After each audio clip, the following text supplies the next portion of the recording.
Hello, everyone. Hope everyone's all right. Like to welcome Graham back to the stream, joining us, and of course to our lovely friend Dion down below, or as Gung Fu will call him, Dino. Dino. Yeah. And today we're talking movies from what they call the 2000s and noughties. Noughties. The noughties. Call it noughties. The noughties. Yeah. It's better when you say noughties. Do you remember how you spent the millennium? Worrying about the millennium virus. Was it? Well, yeah. Yeah, I had a quiet one, I think. Yeah. Yeah. It's a little family gathering. Yeah. Yeah. I was too young to drink, I think, back then. So. But no, I still remember having a party, but I think it was the first New Year's I ever remembered properly. But at least we didn't get, was it Y2K, was it called? Yeah. Oh, God. Good old Y2K. The old Y2K. we got coronavirus now, so. Yeah. What's that? Yeah, I was playing a computer game with my daughter the other day, Kingdom Hearts 3, and it's like got all Disney characters in there. And there's a bit where it's set with the Tangled area, like Rapunzel, and the town is called Corona. And then my daughter goes, Corona, that's really bad, isn't it? Like, fucking, Corona. I'm sure there's so many things called Corona. You don't realise. Very true. Well, yeah.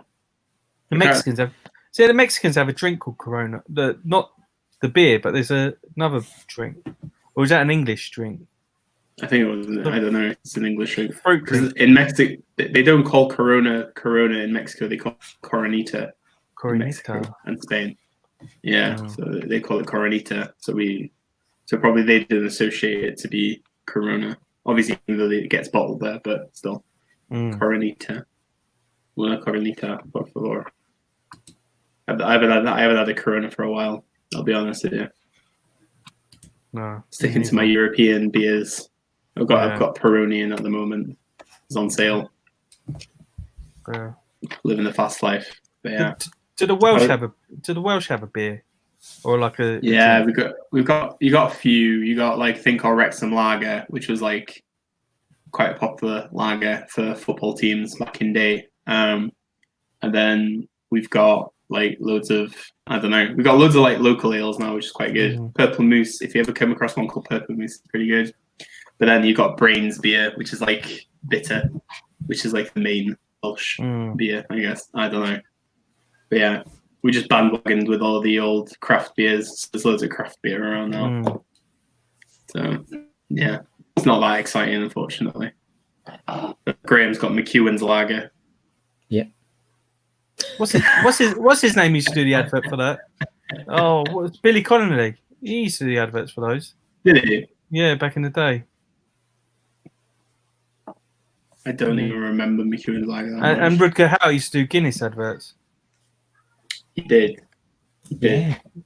It's so weird. It's like an Irish drink, and Rutger Hauer, a Dutch actor, doing for it. But they were quite wacky. Yeah. Yeah. I always remember. Do you remember the Guinness advert with the horses? Yeah. And do you know Jonathan Glazer made that? Really? Yeah. He made that. What do you call it? Advert? But yeah, bit random. But going through, I hear the Dutch make good movies. But oh god, it's too early for this. I can't deal with it. But yeah, Dimitri's back. Marvel fans here. Nazarene Prod's here. Premium Blu-rays. Rocky 42. Bienvenuto. Welcome to the stream. I guess. I hope you've all had a good week. Well, as good as it can be, I guess. But yeah, wait a minute. My phone keeps pinging. My sister's sending me random Snapchats for some reason. It's a bit strange, but it's fine. Any new movies that I need to know about from any of you that's not 2000 related? Any new movies? New. Anything good seen this week? Nothing. I haven't really seen anything that I've not been trying to catch up on. Like films that I've completely forgot about.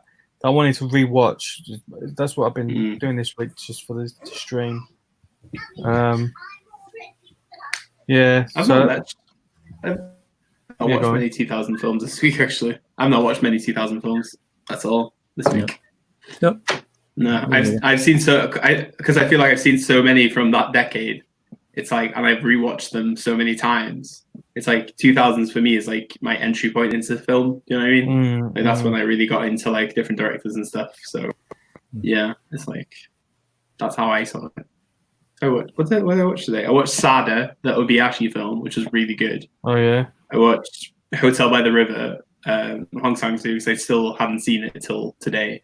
I like that one quite a bit as well. Oh, I love that. I watched. That old guy in it is just such a lovely character. I know, brilliant character. And then I watched my weekly chanson. What did I watch again? What's that circus one called again?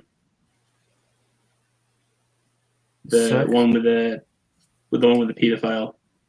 Strange Circus. Holy crap. That was freaking insane. I've actually got one of his films that is one of the few that I've not seen. I've sort of got a copy of it, which I can't wait to see. It's the X Day, which is the one about a woman's extensions come alive and they start killing people. Yeah. This is the thing, Graham. Every week we just talk about Shion Sono comes up at least a couple of times. Yeah, I think the only one I've seen is Tag. Oh, I love Tag. And I just remember watching the opening scene on repeat, just going like, where the hell did that come from? Yeah. I had the. I'm listening to you. Keep going. No. I was going to say I would definitely check out Love Exposure as like a next point to watch. I mean, it's a 4-hour movie, but it does not feel like a 4-hour movie. I've got another one sitting here. I think does he flush something down the toilet? Is that a turtle or? Oh yeah. Love and Peace. Yeah, I've got that one sitting ready to watch soon. Yeah, I like that film. Yeah.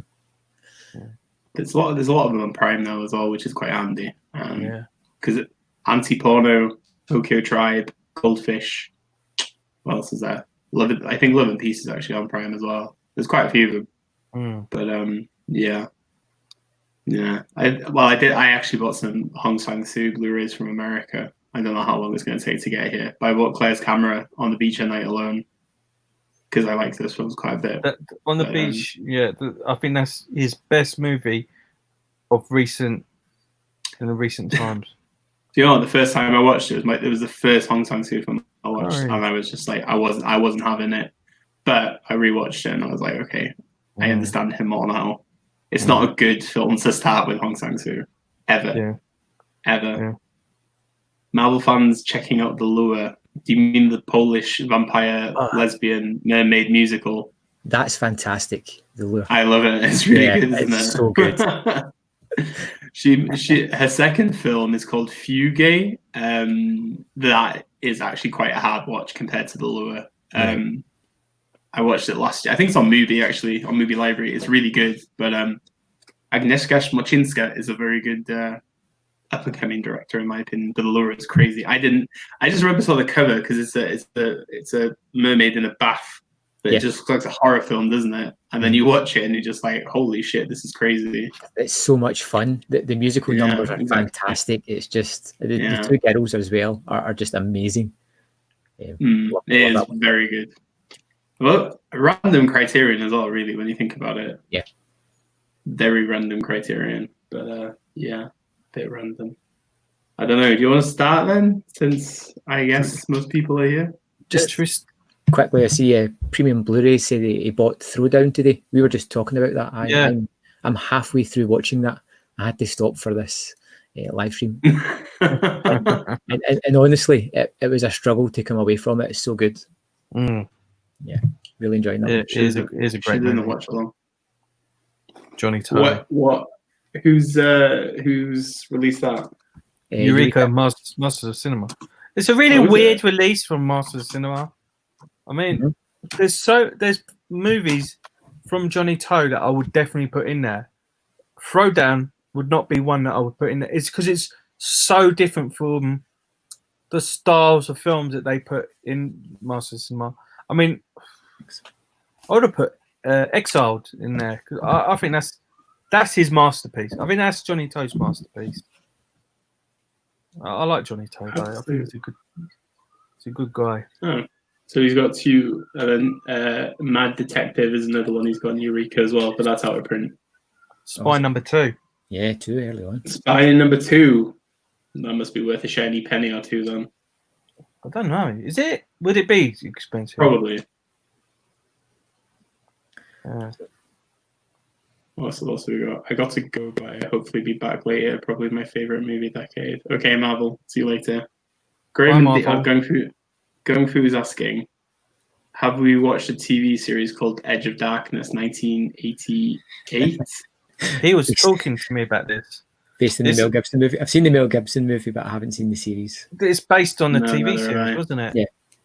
I didn't even know that. I'm not very good with BBC TV shows at all, to be honest with you. I'm not very good with TV shows in general. But yeah. Okay. Shall we start then? Should we get cracking? Why not? Right. Okay, I'm going to start with this one. So Dion doesn't mention it. It is Bong Joon-ho's Memories of Murder. Was it on your list? Was it on your list? It was. Obviously. What can I say? Don't worry. I know. I've got about a few extra on this. But what can you say about Memories of Murder? I think it's his best movie by far, and I think this was the film that really. I think it's the best I've ever seen serial killer movie. It's just untouchable, and it's close to perfect as you can get with a movie. Great cast. The movie's just so gritty, dark. It's based on a true story as well, and the man that this movie is all about, the actual serial killer, was only caught. What was it, last year or the year before? Last year. Mm-hmm. Yeah, last year. Which is just unbelievable. And this film is set in the, I think it's the 80s, 80s, yeah. 80s. Absolutely phenomenal film. Song Kang-ho just steals the show on this. And lucky to everyone who's not seen it, it's going to be released by Criterion, which is just amazing. Amazing. Well, you can buy it for a £60 DVD. Or you could buy a £60 DVD or a £300 Blu-ray of it. Yeah. Oh, God. It is phenomenal. I don't know what else to really say about it. It's just... And it's so gruesome. I mean, the way that this guy was killing these women was just so graphic and so weird. Yeah. Concur. Yeah. Have you watched it, Graham? Yeah, a long while ago. I'm really looking forward for the Criterion coming out. Yeah. To get back into it, because we're talking like a good 10 years probably. So, but yeah. Yeah. No, I think like for me, it's what I enjoy about it is just like how Bong Joon-ho kind of encapsulates them to be these not so dumb cops, but they're just trying to like they are like trying their hardest to find, this killer. But considering that there was like no DNA tracing in Korea at the time, but it was worldwide available, they had to wait for like all the tests to come through. So it's just like, I think it like always comes up to frustrations because they always end up fighting with each other. But it's just literally just because they're that frustrated. But like I think Bong Joon-ho just kind of just captures that kind of like pressure cooker of a situation where they're really desperate to find the killer. They would pin it on anyone as well. I mean, exactly. Song Kang-ho's character would literally pin it on anyone that would that he would get to say, I did it. He would just put it on them and like give him a pair of shoes to match the footprint. He was that desperate to find this guy.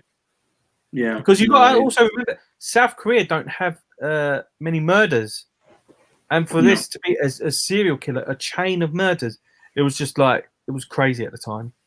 It's all about the tunnel scene at the end, isn't it? Really high tension, love it. And the way Song Kang-ho's character just looks into the screen, and he's actually Bong Joon-ho wanted him to look at the killer, like to be face to face, eye contact with the killer. I think that's brilliant. Okay, I love the. Do you know what makes me laugh for some reason every time? You know the double kick on people. They just jump up in the sky and just kick people all the time. Yeah, I love that. Kick. It entertains me. Yeah. No. Good choice, Huss. Very good choice. Get that out. Get that off the list, mate. Don't you worry. I've got plenty more to come. It's fine. It's fine. What else we got here? I agree. Bong's best. I think it's Bong Joon-ho's best film as well. 1000%. I still think I Saw the Devil is the best serial killer film or Memories of Murder. I like I Saw the Devil, but not as much as Memories of Murder, personally. It feels like I haven't seen that in ages. Well, I Saw 7. Yeah, Premium Blu-ray says 7 as well. Well, I've got a serial killer film that can knock that out of the park. Cure. No. Cure was last week. Oh, Cure is so good. This is back for you taking Cure off my list last week. Oh, is it? I was like, okay. As soon as he said Cure, I just wanted to punch the wall. That's one of my favourites on my list as well. It's okay. Yeah. Our Premium Blu-ray's got Cure as well. Blind by today. Oh, wicked. Yeah, fantastic. Love that. Join. So good. I kind of want to watch Pulse again now. Graham, what have you got first then? I want to be like Huss, and I want to steal a movie that I think you've got, Dion. So. Oh my god, are you like double ganging me today? Yeah, double teaming you. It definitely seems like it. Okay, so I'm going to throw out Inglourious Bastards straight away. It's not on my list. It's not. Oh, no. What would the missus say? What would the missus say? I know it's in my honorable mentions, but I didn't put it on my list. Though. No, it's my favourite Tarantino movie. I just remember all the talk about this one when it was coming out. You know, it's men on a mission. It had that kind of Dirty Dozen feel.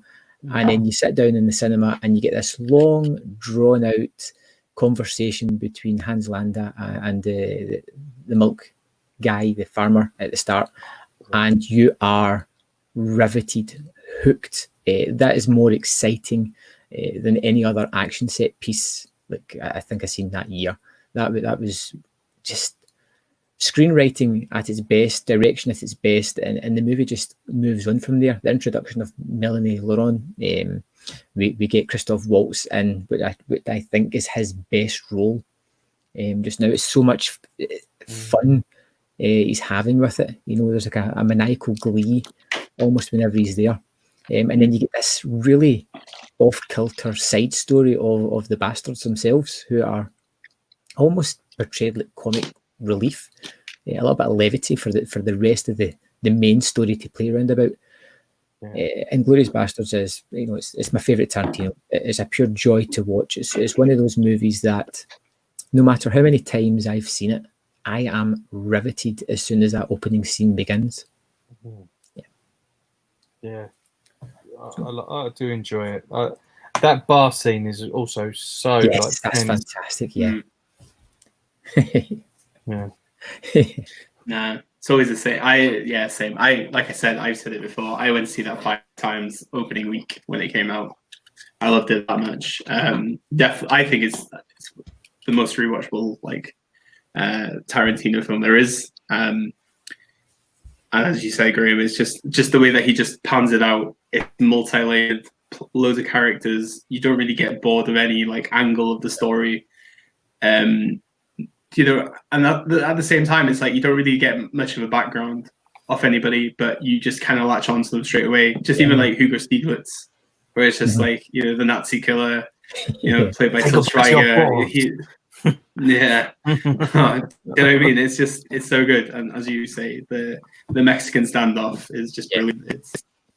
It's absolutely Even Michael Fassbender in it just comes in and steals the scenes. So that he's in. smooth. Yeah. Yeah. And Mike Myers as well. Yeah. Forget he's in that. Yeah. Like, we've got a lot of rotten eggs in our basket.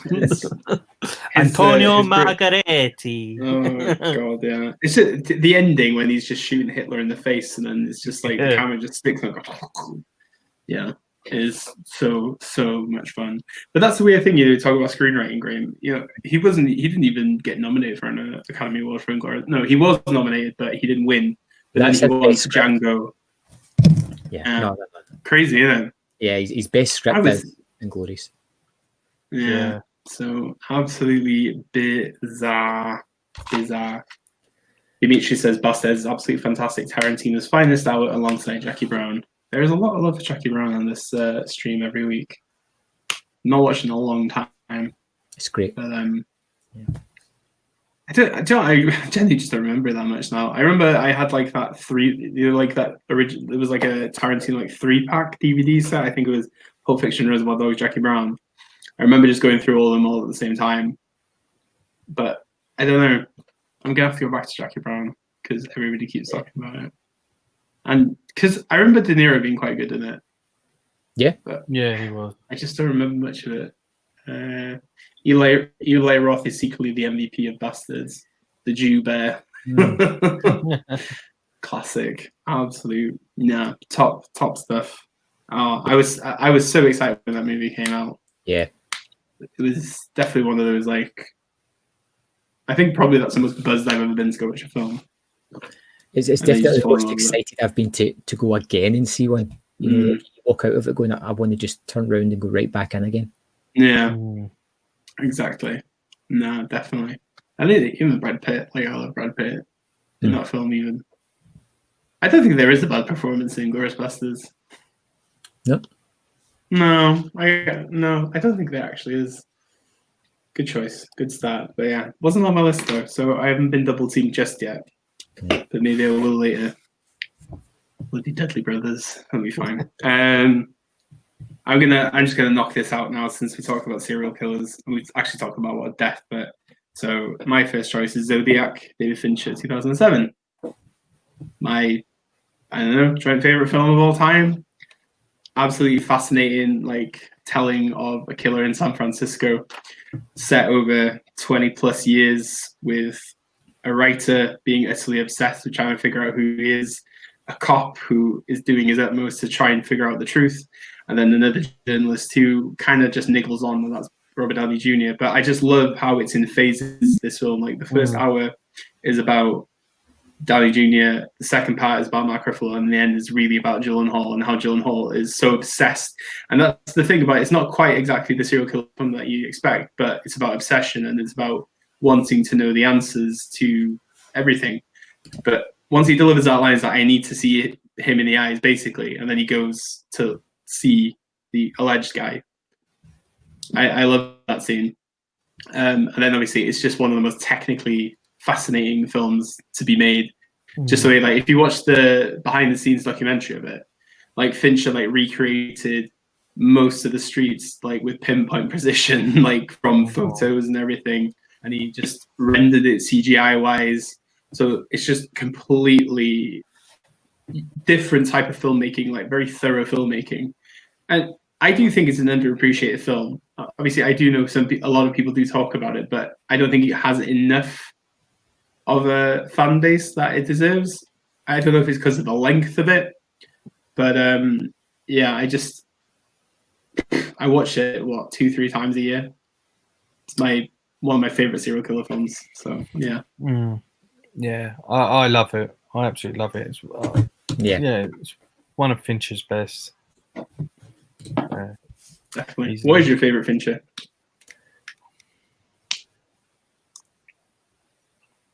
I think his best movie is Zodiac. I think my favourite is Fight Club.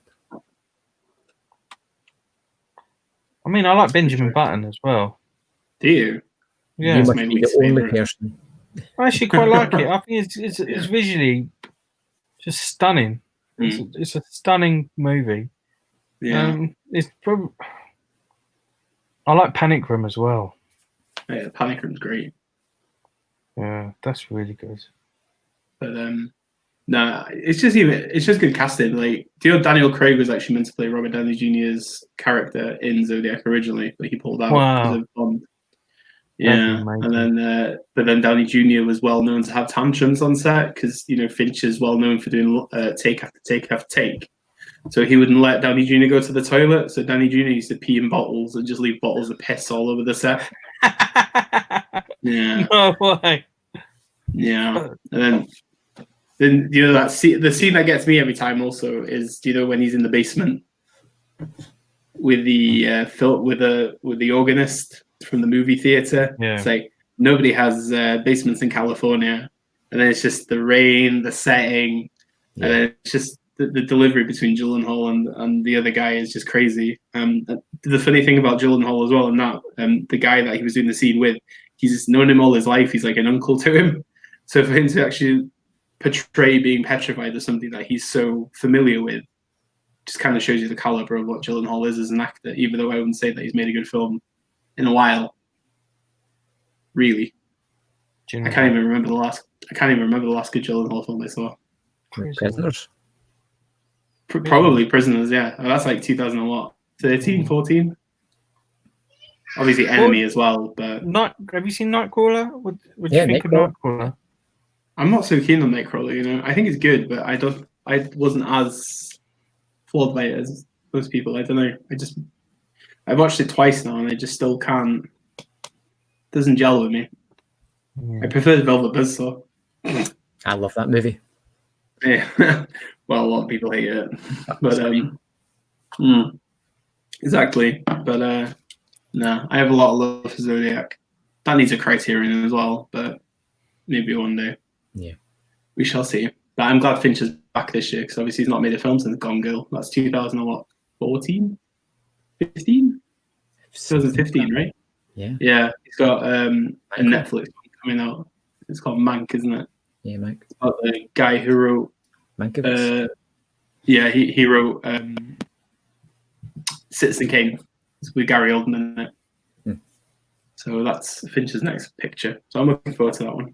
But yeah. Okay, Gus, what have you got next? Okay, next up on my list, I am going to put Oasis by Lee Chang-dong. Was that on there as well? Yeah. It's fine. Carry on. It's about a man with a learning disability. He's just come out of prison. His family have completely distanced themselves from him, and he's in there for an accidental manslaughter. He ran someone over, a father, and then he builds a relationship with the man that he killed's daughter, who suffers from cerebral palsy. So we have these two outcast characters, and we're talking about, it's a Korean film, and it does discuss Korea's views on people with disabilities and this relationship between these two characters, and how it shouldn't really people's views on this relationship. And it's a very sensitive it's a very sensitive subject. There's some uncomfortable scenes in there because there's like the relationship becomes quite sexual, and with someone with cerebral palsy, I think it's kind of uncomfortable for these for the audience. But the way the family sees it as like, how can this person with cerebral palsy have a relationship with someone? It's they think it's impossible. How can this person have like feelings for someone? And it's quite a tragic, sad film, but it's told so beautifully. And yeah, I mean, there's such wonderful scenes in this film. I think it's Lee Chang-dong's best film. I would say so. Yeah, I mean, what's your?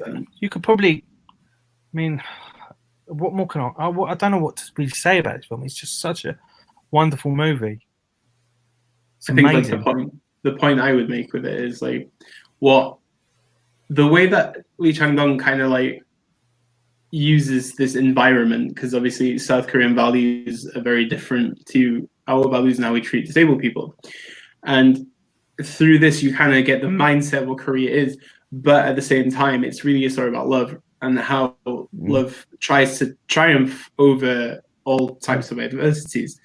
But what Chang-dong does is just like he kind of like makes a parallel world. There are some scenes where they're just healthy people, and it's just that fantasy realm that comes in. It's just like how it would be in an ideal world for them, and in that ideal world they would be treated equally. But because of the issues that both of them have, it just unfolds into something a lot more depressing, really. And honestly, it's one of those films that just I've watched it maybe twice, and every time I just feel so depressed. But at the same time, it's just how you push to be with the person that you want to be with.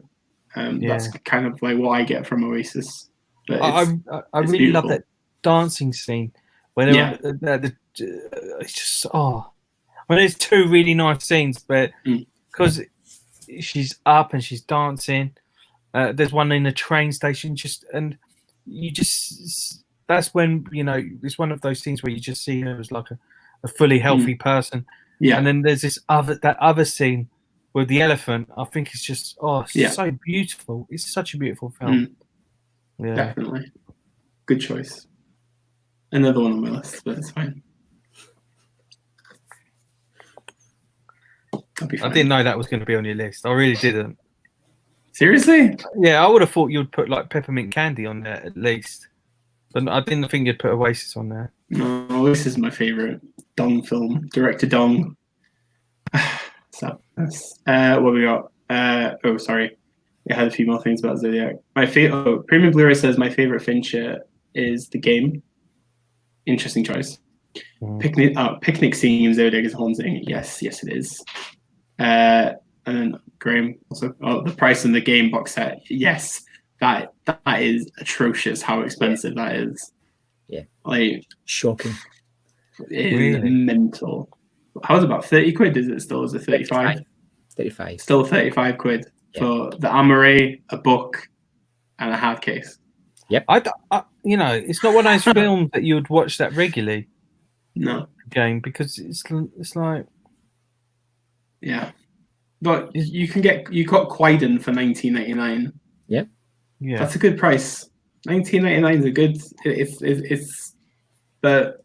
Well, I mean, I recently from Arrow, who are releasing it, I bought The Woman, and that came with a bonus disc with another movie on it. Really? For $14.99. So crazy. Wow. What about how much is A Brighter Summer's Day? Because that must be cheap.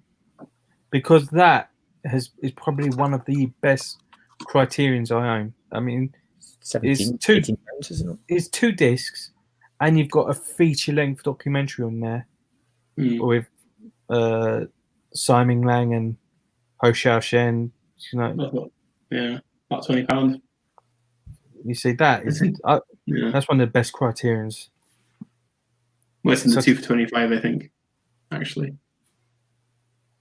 you can get both Edward Jones for 25 quid now. Good deal. What else we got? Eric says Oasis is excellent. The Japanese film 37 Seconds gave me similar vibes. I've not actually watched 37 Seconds yet. Have you watched it? No. It's on Netflix. Premium Blu-rays. Oh wow, I saw Oasis a couple of days ago. Very challenging and confusing, but definitely a must watch. 1000%. Stiff Kittens bought the Criterion version of The Game just before Arrow announced theirs. All is good. I'd rather have the Criterion, to be honest. Same here. But, Dimitri, the one scene in Oasis makes me a bit on the fence about this. Burning and Peppermint Candy are my favorite for him. I have a nice, beautiful Korean edition with a booklet, nice slip. Oh, of what? Of Oasis. Oasis. I'm guessing, yeah. Oh, do you know? I've just got the standard edition. I really love. I've always wanted to get that edition, but you know, it's pricey now. And same as peppermint candy, really hard to find.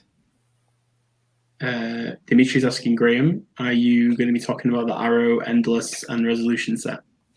No, I was, because that came with 2 movies. I was talking about the Woman, the Lucky McKee's movie. Oh, that's beautiful. It comes with his wife done the art for that. It comes with Offspring, which is the first movie before that, and that was $14.99, compared to the price of the game is just ridiculous. You know, and there's countless extras on that as well. Which, if you haven't seen The Woman, that is a brilliant movie. I need to check it out. I've seen it pop up on quite a few like socials today, and I'm like, never heard of it. Yeah, I'd never seen the first movie, but it's pretty good as well. It's more genre specific, but The Woman is wonderful in a depressing way. Well, still give it a go. Premium, I paid $60 for the Kimchi DVD one of Brightest Summer Day. The thought was a good deal, and it's gorgeous. Oh, Brightest Summer Day is not on the 22 for 25 in the Criterion offer. It's on the face. Ugly Enough to Be Wise. I almost bought Oasis on Blu-ray today. I only have it on DVD, and I learned that there was a new release of the old Korean edition, just the Blu-ray and a slip. Well, they're just standard. Yes. It does. Do you know what? It doesn't really matter. It's such a beautiful movie. That's the thing. Like, I saw it on Prime twice, and then it's like, I don't even think it was 720. It was so pixelated. But it doesn't matter, in my opinion. You'd think after Burning, his films, there'll be more Lee Chang-dong movies, other than Poetry.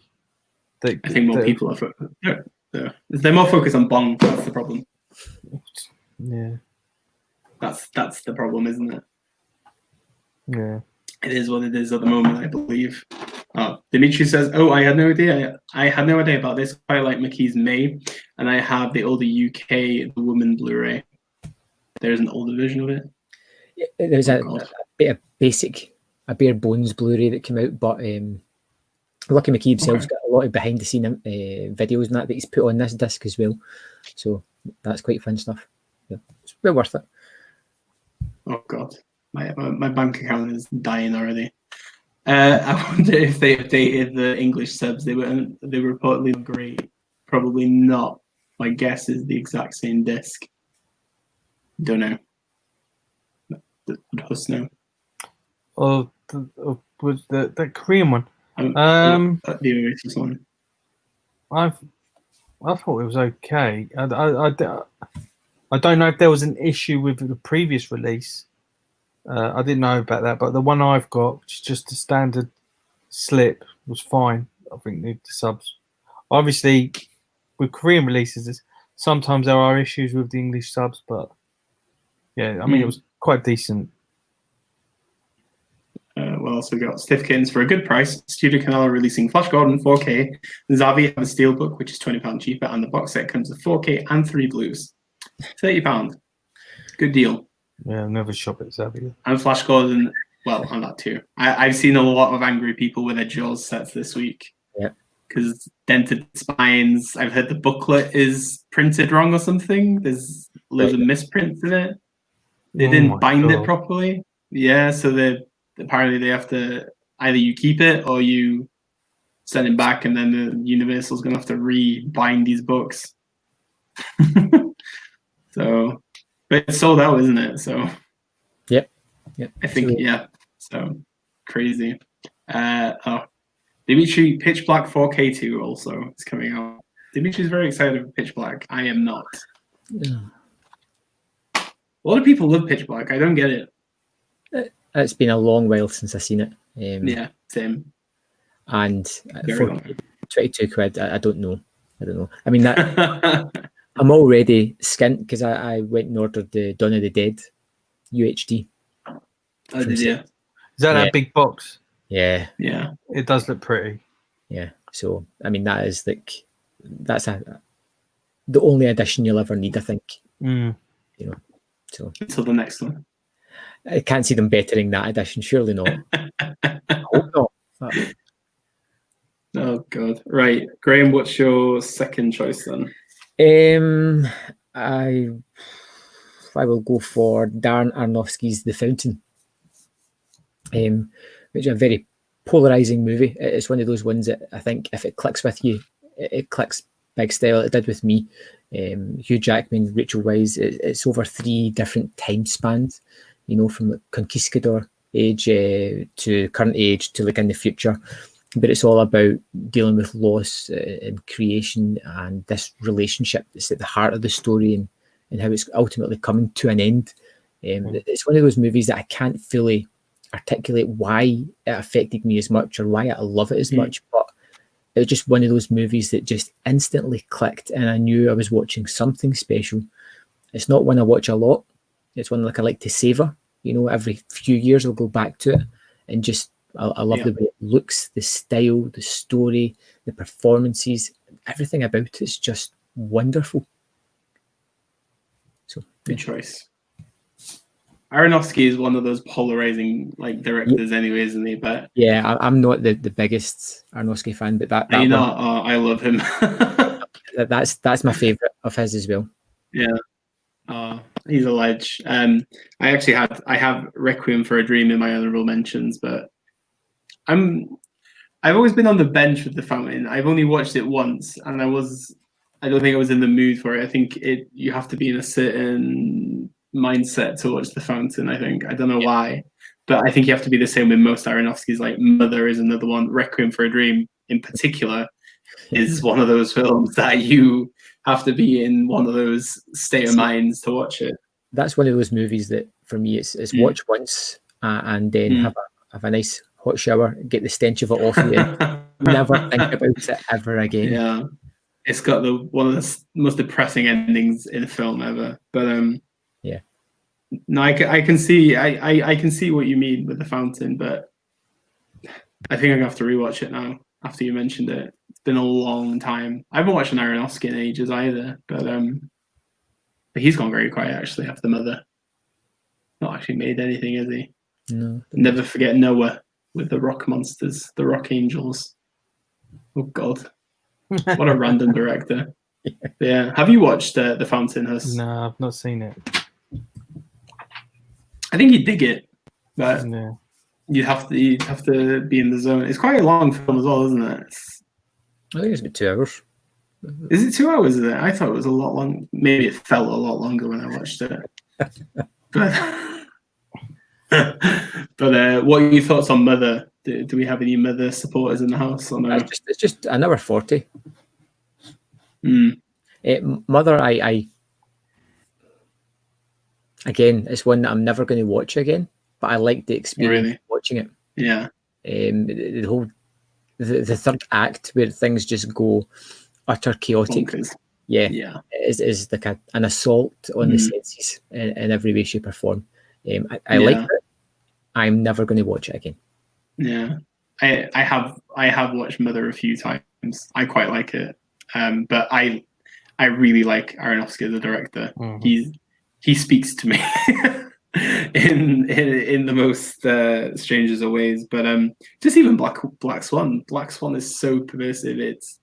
It's really sinister. It's a horror movie film. Yeah, exactly. Do you know what I mean? But it's cascaded as it's sugarcoated as something else because obviously Portman won an Oscar, etc. for it. But as you say, it's a horror film, but it's fantastic. But I think the problem with The Fountain is the films that surround it. Obviously, Requiem is one of them, and then after that, he made The Wrestler, which was The Wrestler came after The Fountain, and then Black Swan. He kind of got shrugged away from the rest, didn't it? Because he was on this Oscar train after that because he was nominated for Wrestler and Black Swan. But good choice. That was a good choice. That's got me thinking now. I need to rewatch Aronofsky. But okay, there's a lot of Aronofsky chat now. Oh God. Graphic novel for The Fountain is beautiful, gorgeous art by Kent Williams. I didn't even know it was a graphic novel. Did you? Nope. No clue. going through. It's a great feeling when you look at a movie and you get the feeling of watching something really special for the first time. Dimitri says, very interesting choice. I tend to dislike Aronofsky except for The Brilliant Wrestler, but I admire some elements of The Fountain. Premium Blu-ray's Mother is a flawed masterpiece. I wouldn't say it was flawed. Eric is not a fan of Aronofsky. I'm surprised Eric's not a fan of Aronofsky. He watches some of the most twisted things out of all of us. Yeah. So, I thought, he'd just be laughing at the end of Mother, particularly. I wasn't. I was just like, holy shit. He'd be watching Mother with his mother. Do you ever seen at the back end of Mother when you know what I'm talking about with the horde of people and the death that happens? Yeah. I still remember sitting in a full cinema and people going, "Oh my god, he just went there." Yeah. I still remember the moment with that. Yeah. Premium Mother reminds me of my experience with watching Uncut Gems. Please elaborate. Cover art from James Jean is stunning. I'm gonna have to check out the graphic. Mother is a way too blunt for me to be effective. Unfortunately, really wanted to like it. Damn, especially after The Great Black Swan. No love for Noah. Noah is all right. I'm not saying it's crap, but it's not great at the same time. Yeah. Have you watched Noah? There's big chunks I just don't like. The whole Stone Angels at the start, bonkers. There's no Stone Angels. Is it? Oh my god. The whole. It's like he. The way he turns on the boat as well, Russell Crowe's character. Yeah. You know what? Yeah. I don't like it. I just got visions of Aronofsky with a crack pipe, just going what can we make angels into? Oh, rock monsters. It'll be fine. It's gonna work totally. Oh man, it's crazy. No, that was a good choice. I need to rewatch it now. Right. Well, nothing else on this list. I know Huss isn't gonna steal, so it's fine. So I feel safe now. I'm gonna go with Donnie Darko, 2001, Richard Kelly.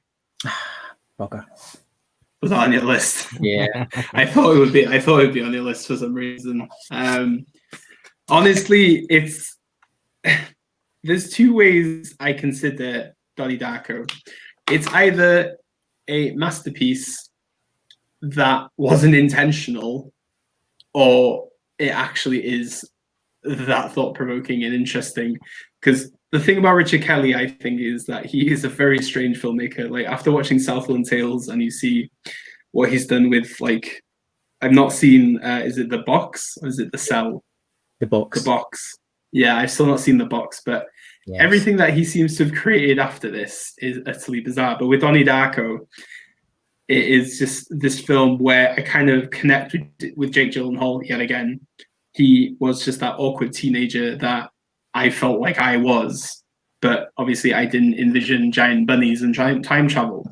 But what sets you through this is just teenage angst and just that kind of connection of not necessarily knowing who you are just yet. There's, you have the jocks, you've got the girl next door, everything kind of falls into plan, but in the middle, you've just got this really subversive, sci-fi horror that just melts your mind, and I just utterly adore it. Obviously, you talk about, you have Drew Barrymore as a teacher, which I still have never been convinced by. Patrick Swayze being a motivational speaker, but then he's a pedophile. It just has everything that, it just has everything that I utterly love in cinema. And I think it's definitely one of the best debut films of the 21st century, no question of a doubt. And then obviously we go to Southland Tales, and then it just becomes a very bizarre career. So yeah. Graham, sorry about that, my friend. It's okay. I might forgive you. I think it's an accidental masterpiece. I think it just works. Even when you see the director's cut, I don't think that works as strongly as just the original cut that was out. I think Gyllenhaal's performance is brilliant. The movie's very mesmeric. The way it kind of floats and it's floating camera around the scene. I think Gyllenhaal's performance is wonderful. It was a breakout role for him, and you can see it in it, that kind of angst that he's got all the way through it.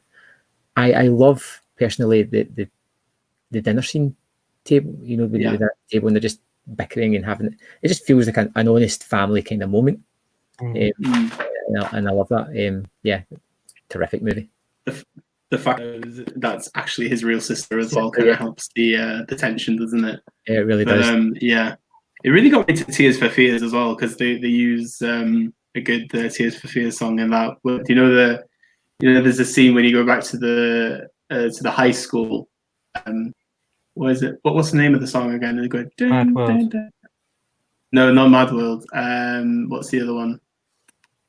I can't remember. Anyway, but like the camera's twisted it's upside down at the beginning, and then it folds, and then it's just like this long take going through like the corridors and stuff.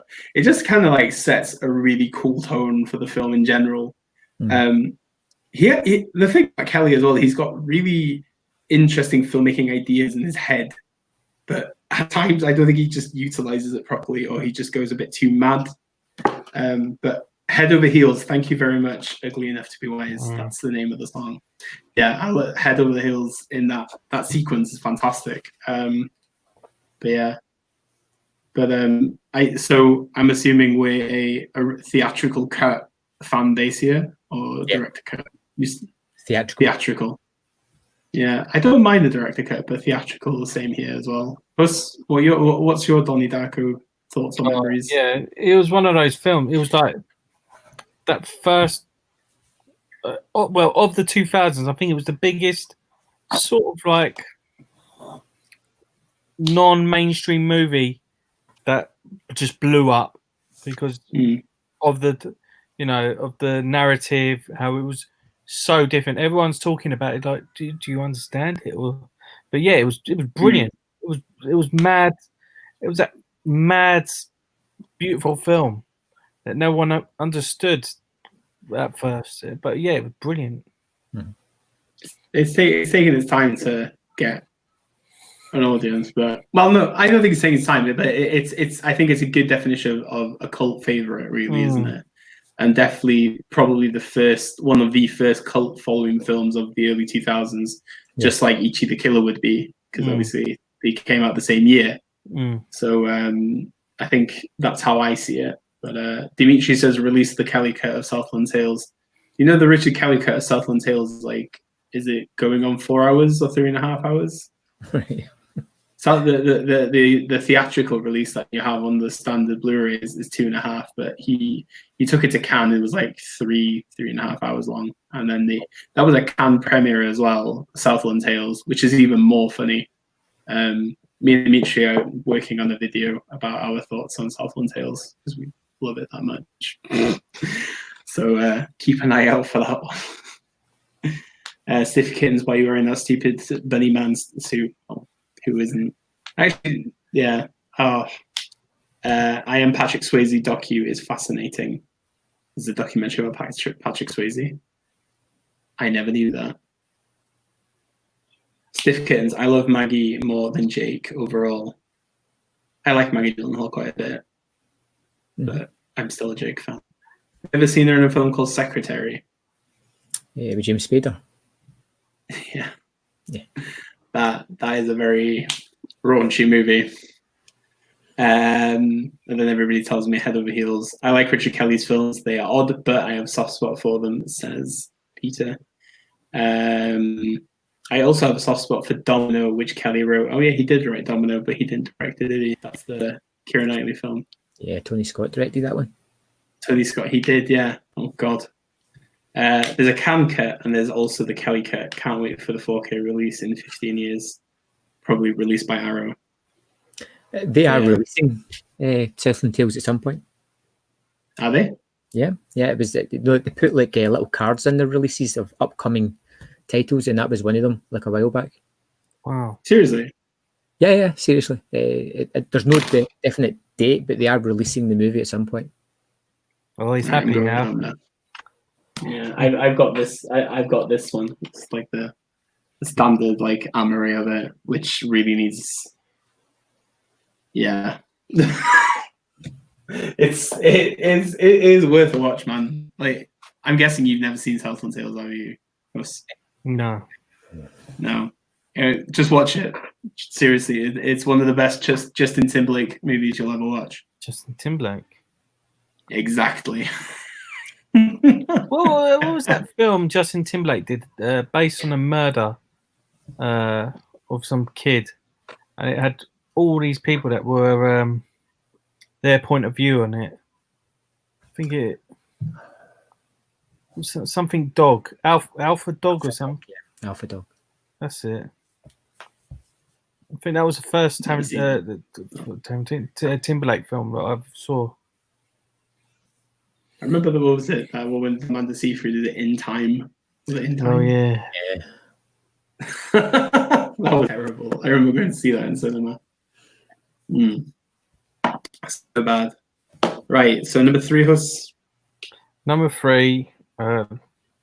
Yeah, I'm gonna put this one out. Wong Kar-wai's In the Mood for Love. I know. Would this have been on your list? I purposely didn't put it on the list because it means a lot more to you than it does to me. Yeah, I think I'm a good friend. I think this is like Wong Kar-wai's probably his biggest film he's ever done. Now, first, let's talk about the acting in this. You've got Maggie Cheung, Tony Leung. They're both they're neighbours and they're partners. Well, they're married, and their partners are having an affair with each other, and they find out about this. And at the same time, this relationship is brewing between them, and because they don't want to sink to the level of their partners, they decide not to really, take things further in their relationship. So they're just going to be friends, and they play through this sort of like what they would say to their partner when things came out, and it's just this beautiful love story, which never. It's a love story without the relationship in it, and that's their performances in this are amazing. Also, you have some of the best cinematography from Christopher Doyle and Mark Lee Ping Bin, who just pay so much attention to color, textures in this, and the way the first few frames, everything is framed within a frame, and it just looks so beautiful, so clever, and the colors are just stunning. It's an absolute masterpiece, in my opinion. And the soundtrack is wonderful. It's set in the 1960s in Hong Kong, British ruled Hong Kong. So you've got this real like Latin feel in the music. It's just wonderful. Such a wonderful movie. I'm just gonna nod. Yeah. Nah, it is. Yeah, it's beautiful.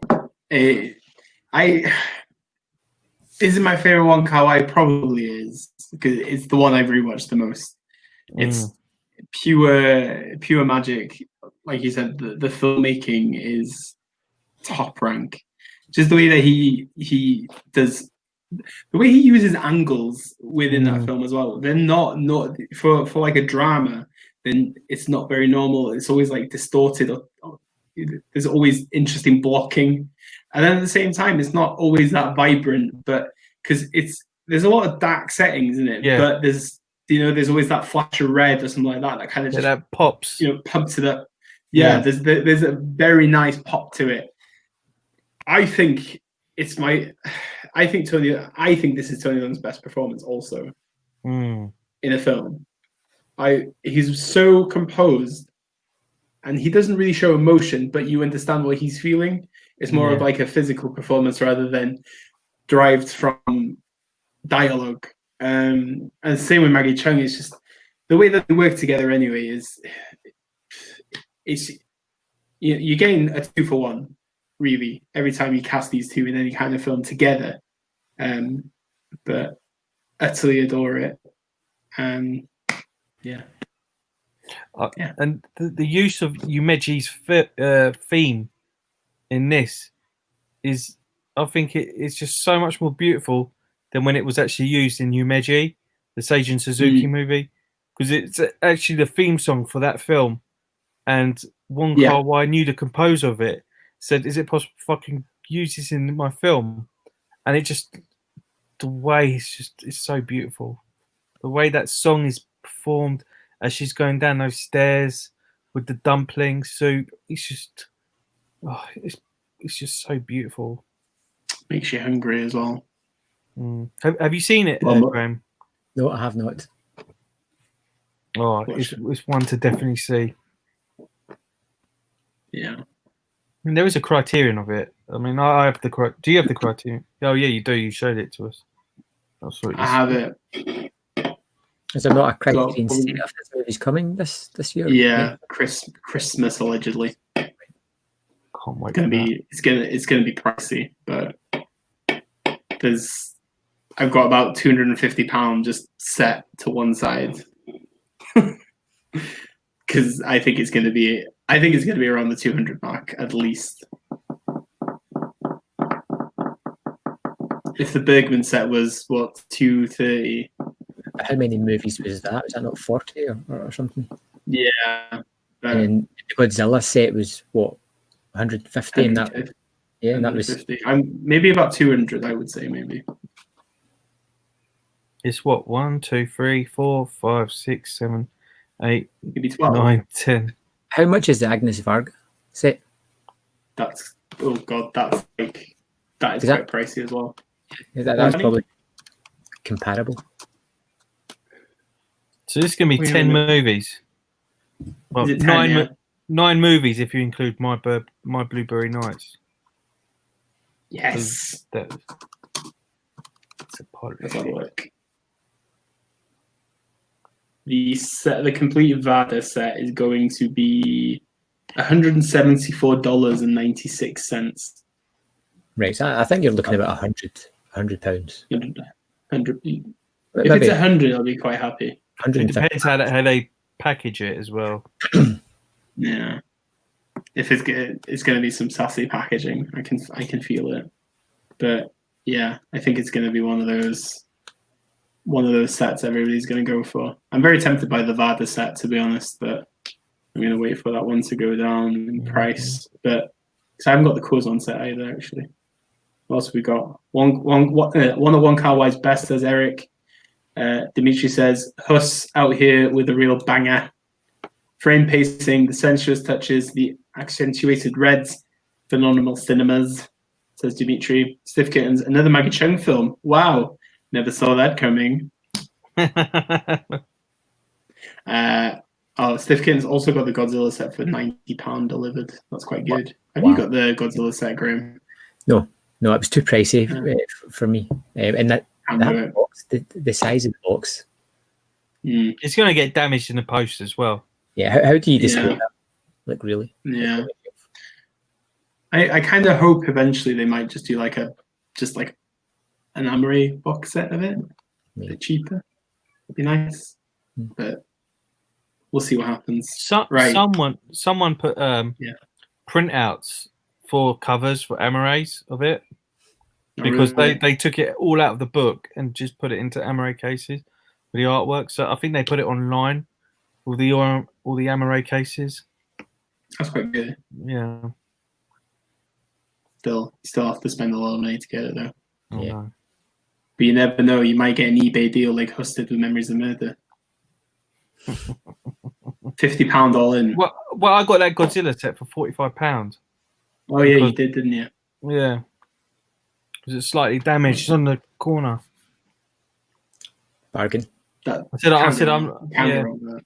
Don't get me started in movie packaging and that just now. I've been having an anxious week over slipcovers. So. What, mail-wise or? No, I'm missing 2 slipcovers from my Masters of Cinema movies, and for some. Throwdown. No, I've got that. I'm missing.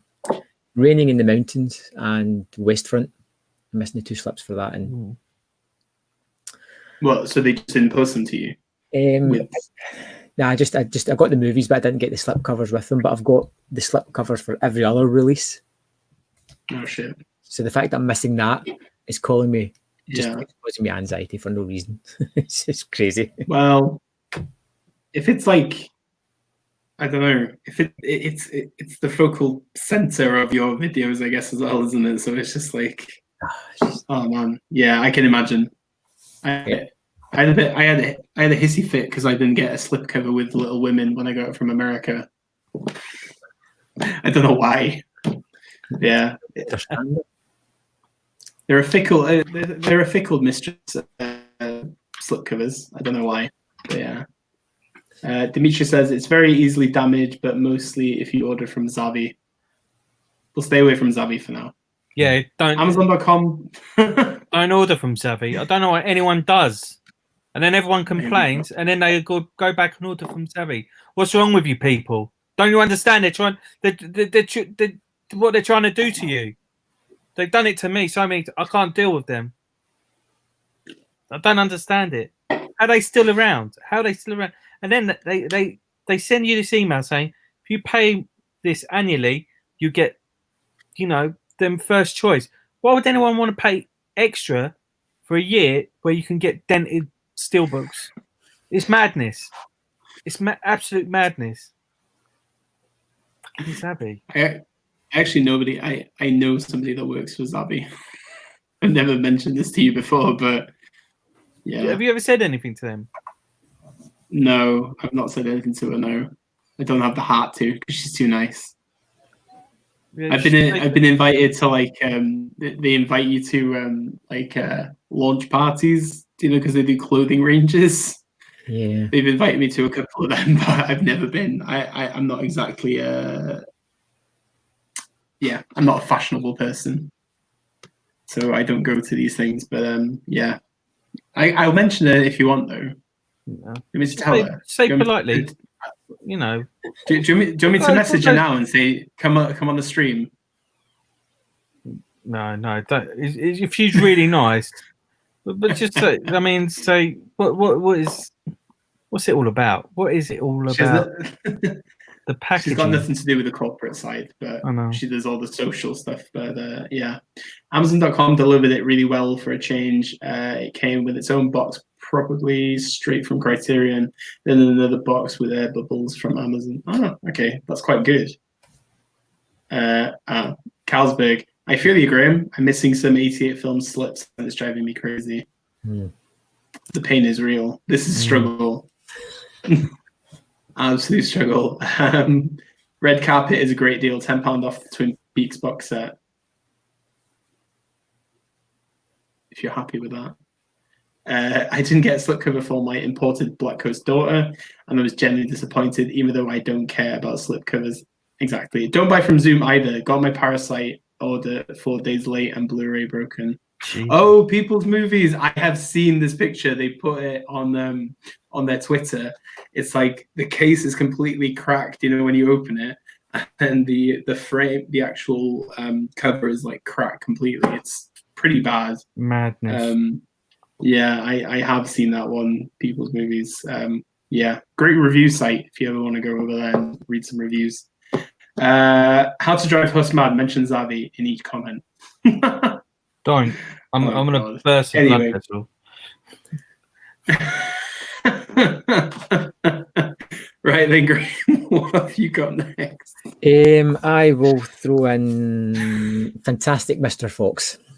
Oh, yes! Wonderful film. Amazing. Yeah, one of those movies, the first time I saw it, I thought, it's good, it's pretty solid. And then every time I watched it, it just got better and better and better. I love the fact that it is predominantly aimed at kids, but it has a very different adult slant to it as well. I love the way the voices have been recorded. It's not as clean as you would normally expect. I love the fact that they use cuss instead of swearing, so they can still have technical swears throughout it. I just like the character, the design. I like the fact that Jarvis Cocker is in there for no reason whatsoever. Oh yeah. It's just so much fun, yet still holds true to most of Anderson's tropes that he has. Yeah, fantastic, Mr. Fox. Brilliant Beautiful. film. Beautiful. Yeah. It's definitely my favorite Roald Dahl adaptation. Yeah. It's it suits Wes Anderson so much as well. That's the thing. It's just like, I think I've said it before, but Roald Dahl and Wes Anderson kind of like mesh into like one person. But just the way that he can just like bring his style into it also feels like what Dahl would actually create, even though it's Americanized, it's not British based. That's my only issue with it, because I like when the I don't know, I just like when the British ones are like British. But anyway, I'm not a realist, I assure you. But it's amazing stop motion. I just got the US Criterion recently, and the extras on it are crazy. It's just such a process. How that film didn't win Best Animated Film in the Oscars that year as well. What did it lose to? I don't know. I'll check that. It was 2009, wasn't it? 2010. Yeah. Oscar.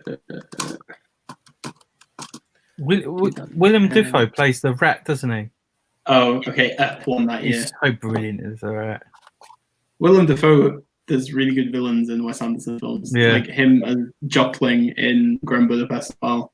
Yeah, it's just brilliant. And also it's just that cast as well. You've got Clooney, you've got Meryl Streep, you've got Jason Schwartzman, you've got Jeff Goldblum, you've got Bill Murray, Bob Balaban, Jason Schwartzman. There's so many great voice actors in that film. It's absolutely mental. And that's the joy about Wes Anderson as well, isn't it? Because the cast that he gets for his films, even for bit roles, is mental. Yeah. I cannot wait to see French Dispatch in October. I'm so looking forward to seeing that as well. But yeah, what is your favorite? Well, I was going to ask you the exact same. My favorite is Life Aquatic, Steve Zissou.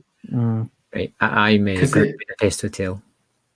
Yeah, I do like Grand Budapest quite a lot. Fantastic Mr. Fox just behind it.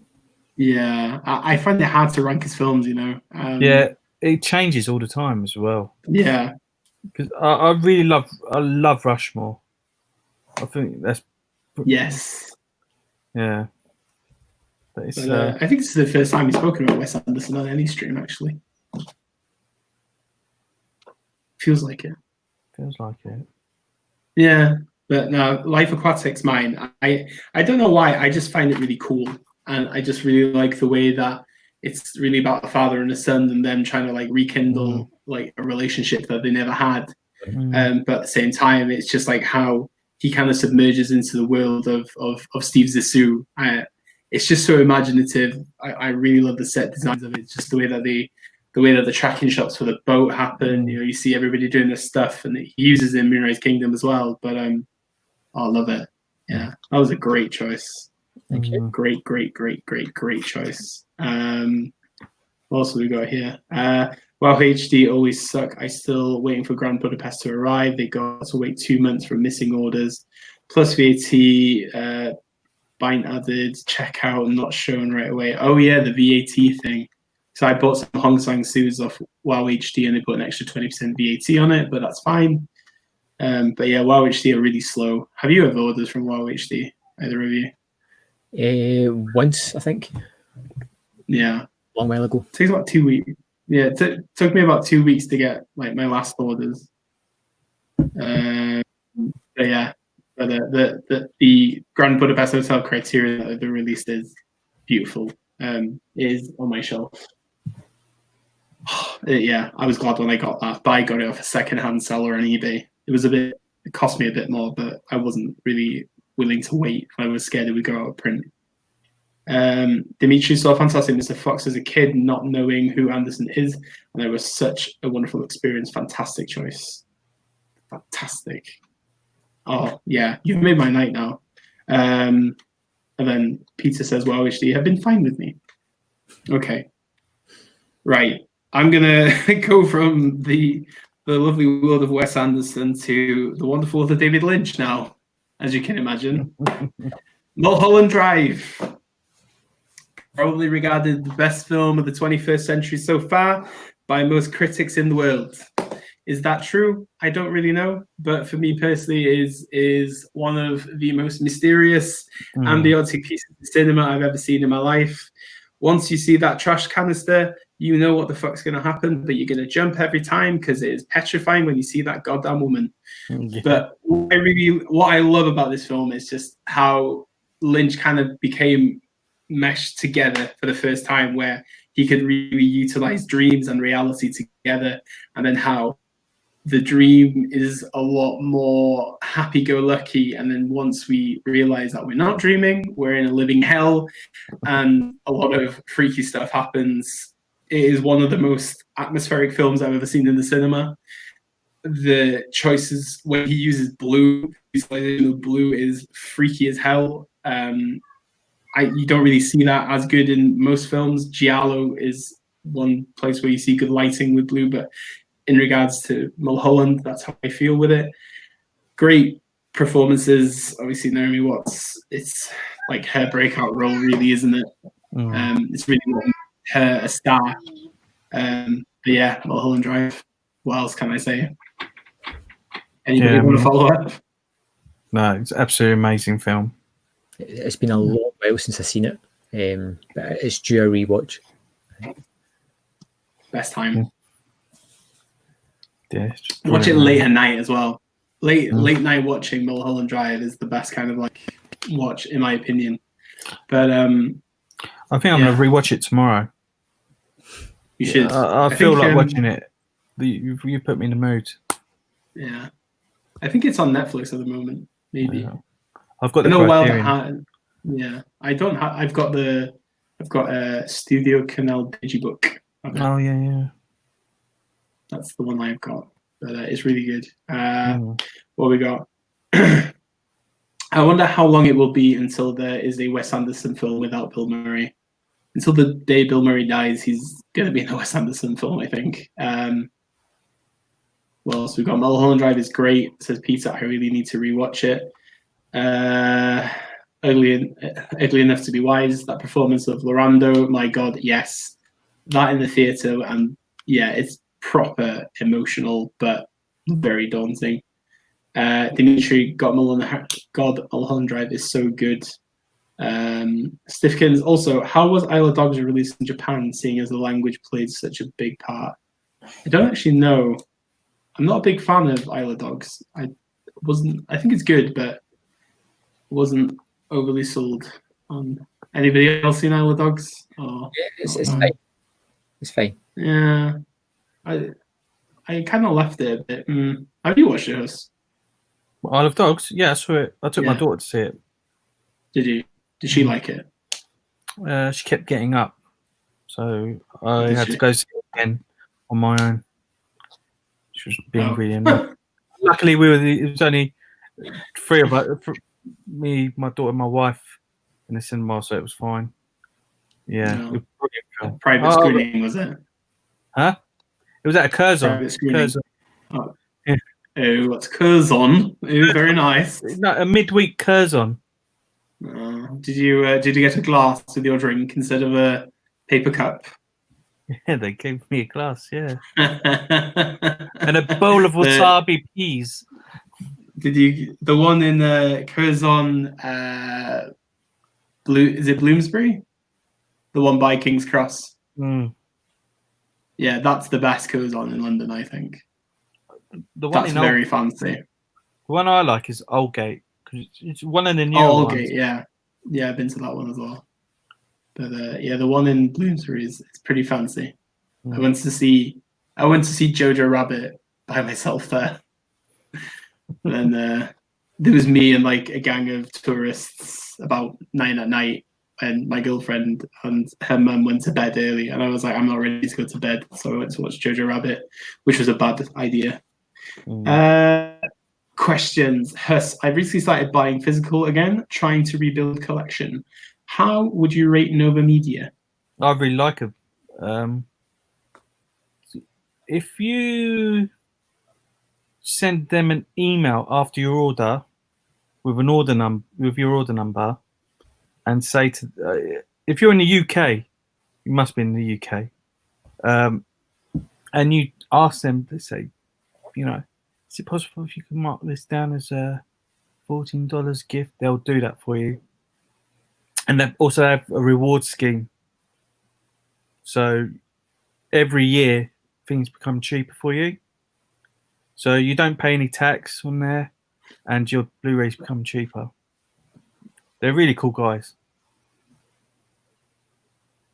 I've never bought anything from Nova Media. They're better than Kimchi DVD now.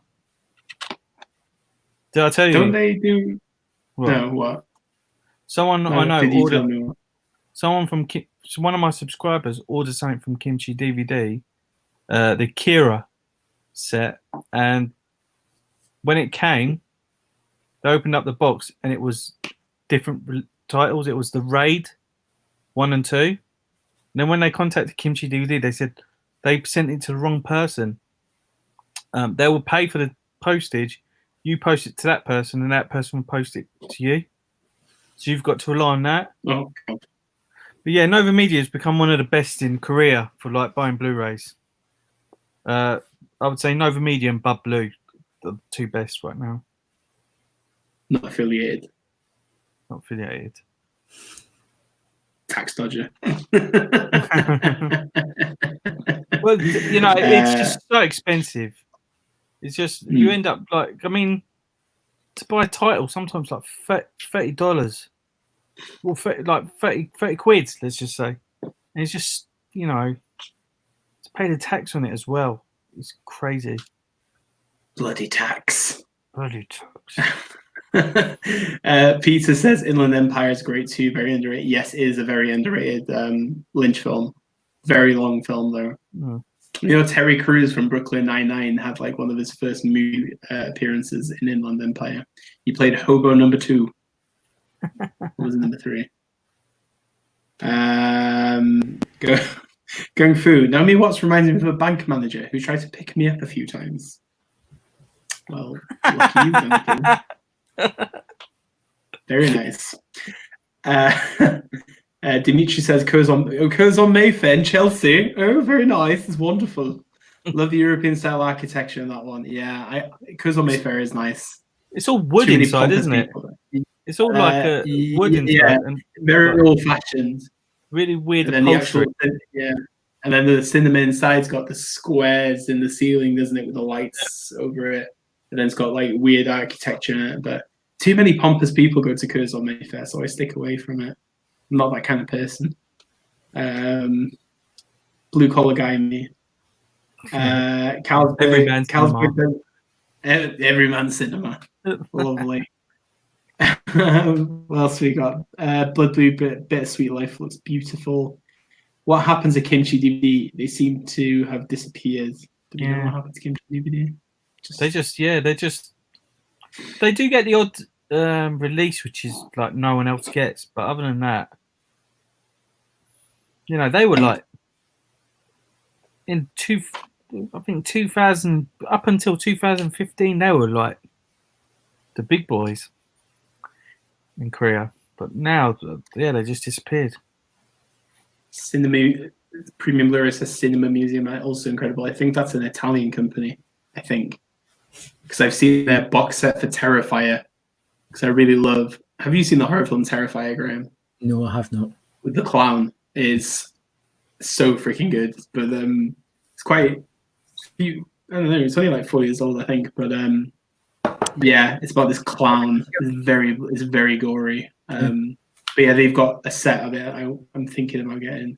Dimitri, yes, Mayfair attracting that kind of Chelsea crowd, exactly. Premium Blu-ray, yes, it's fine. Okay, Hus, number 4. What have you got?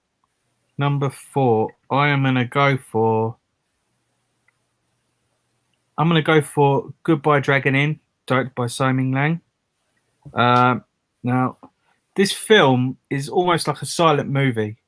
There's not much dialogue in there. It's set during a screening of Dragon Inn in this little, like, dingy Taiwanese cinema. Like, there's only like a few people in there. You have this Japanese guy who just keeps switching seats. He's just looking for how would you say it? Have you seen this film, Dion? Yeah. You have. the Japanese guy who's just trying it on with men, and then going into the toilet. Yeah, Yeah, I know what you mean. and then you've got don't reveal too much. huh? Don't reveal too much. But you've also got it's the receptionist who's just going around looking for the projectionist in this. It's just such a and it's got this element of nostalgia. This film it's a proper Simon Lang film. You have these long takes where you're just watching these audience how they watch movies, and it's also got like in the movie, because they're watching Dragon In, you've got Miao Tien and Juri Shi in there, who both play in Dragon In, and they both play themselves, and it's just this element of nostalgia, and you just you've got Miao Tien and you're watching him. This long, beautiful take of him watching this movie with his grandson, and the tears that come down his face. It's just it sort of like reminds me of Cinema Paradiso, that nostalgia, that feeling of watching a film that like you grew up with. I mean, I have that sort of. I have a kind of attachment to Dragon In as well, but to the level where this man who played in this film in his younger days is such a beautiful film. And Simon Lang is one of the most underrated directors. I say this because he hasn't got. People don't really watch his films in the West, which I don't know why. I don't know why his name isn't mentioned along with those of Ho Xiaoshen or Edward Yang, and like these directors are getting releases all the time, and yeah, he's amazing, and it's just such a beautiful film. It's a big homage to cinema, really, isn't it? Yeah. Just like you said, it's like, I think it's the Asian version of Paradiso, Cinema Paradiso, 1000%. Yeah, it's just a wonderful film. Adore it. Just as you don't know, I you kind of covered everything really with it. Yeah, you're just watching all these people in the cinema, and as they're going about watching the film, or people that are working in the cinema. I mean, the receptionist, you just see her hobble away because she's got like one leg shorter than the other, and she's just struggling with going up all these stairs looking for this projectionist. It's really charming. Do you know if you like go to the cinema? Do you ever like people watch if you've like seen the film before, or just kind of sometimes? I always people watch after, like, if I watch it a second time, I love. Do you know, like, if you know a scene's coming up and you just want to see the reactions? I always do it. I don't know why, but yeah, that's kind of it's just a really cool vibe you get with Dragon In. But yeah, and as you say, more people need to watch more Simon Lang movies. There's this really funny scene in it where this guy he just sits down to watch the film, and then like a few seats down, there's these two women who are just eating like monkey nuts, and they're just, all you're hearing is the noise, and then he turns the other way, and there's this woman with her feet up like from behind, and the feet are just literally there. So he's getting agitated by them, and then he just looks, and he's got these feet in his face. It's such a like a subtle, quite funny scene, and it's just exactly like people watching. It's sort of just a film about people watching as they experience cinema. It's magical. Yeah, absolutely magical. Dimitri says, "Goodbye Dragon In is a gorgeous, probably the best double bill with Long Day's Journey into Night." Or Dragon In. That would be a heavy few hours. Yeah. What else have we got? Rico is here. Hello, Rico. Buongiorno, Rico. Hello, Gung Fu. What did I miss? Simon Lung reminds me of bank manager who tried to hit me when I applied for a credit card. Oh, for God's sakes. Good stuff. Right, Graham, what have you got next? Shaun of the Dead. Yes. Oh, amazing. I was a big fan of Spaced when it was out. I love zombie movies. I heard these guys were working in this. I had no idea what it was going to be and didn't think it was going to be as revelatory as it was. Edgar Wright really makes his stamp as a movie maker here and carries forth things that he does in his other movies of putting all this fantastic music in. The characters are, first and foremost, are just wonderful to spend time with. I love when they play with the audience as they start to repeat scenes of their plan of what they're going to do. When you're saying that we'll go and pick up Dawn, we'll go and pick up Mum, do this, we'll back here for a pint. It has the gore, it has all the quotes of like great zombie movies. We're coming to get you, Barbara, from Night of the Living Dead. It has everything balled up, but it doesn't feel like it's constantly referencing other things. It feels like it has its own identity as well, which I think is a really hard thing to pull off. And it's one of those movies that I always forget how great it is, because you've got Hot Fuzz, you've got The World's End, and I think it's a great trilogy of movies there, loosely connected. But every time I go back to Shaun of the Dead, it is my favourite of the bunch. It is just so wonderful and vibrant and energetic. I just go on the ride with these guys and I love every second of it. Yeah.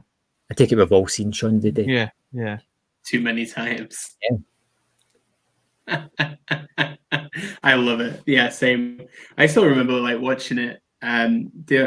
It was like one of those DVDs that everybody had at one point, didn't they? And then you just watch it constantly because it's just that much fun. Even when it's on telly, it's on ITV or something like that quite often.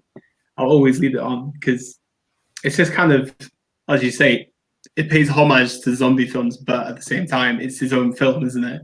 Like, I love, like, the two shots that I love the most is, do you know when he's going to the corner shop the first time, Tracking shot. and then there's nothing wrong, and then the next shot, same tracking shot, but obviously all these zombies and stuff, but he's hungover, so he doesn't really give a shit what's going around him. He just wants to go get his can of Coke and then the Cornetto. So, yeah, it's brilliant. I love the ending as well, because it's kind of funny, really, because the shots are really similar to like what Romero was going for with like Dawn and stuff. So you see those references the more you go into zombie cinema, really. But yeah, it's a good. Hot Fuzz is my favorite of the three. I will be honest. But Shaun of the Dead is brilliant, absolutely brilliant. Simon Pegg and Nick Frost are just wonderful together. Nick Frost, really just steals every scene because, like, I mean, like, just when he's just doing stupid stuff like that, it's just so endearing and wonderful. Yeah, it's just like I have one friend that always says "Yeah, boy" every time, and it's just you just instantly think that this person's been saying it for 10+ years now. So but yeah, what are you a Shaun of the Dead or are you a Hot Fuzz guy? They're the two best, but they could easily be standalone. Like Hot Fuzz. I didn't really like what's it, The World's End. I didn't like that one so much. I Shaun of the Dead, The World's End, Hot Fuzz. Really? Yeah, I think The World's End needs more reassessment. I think it is. It's good.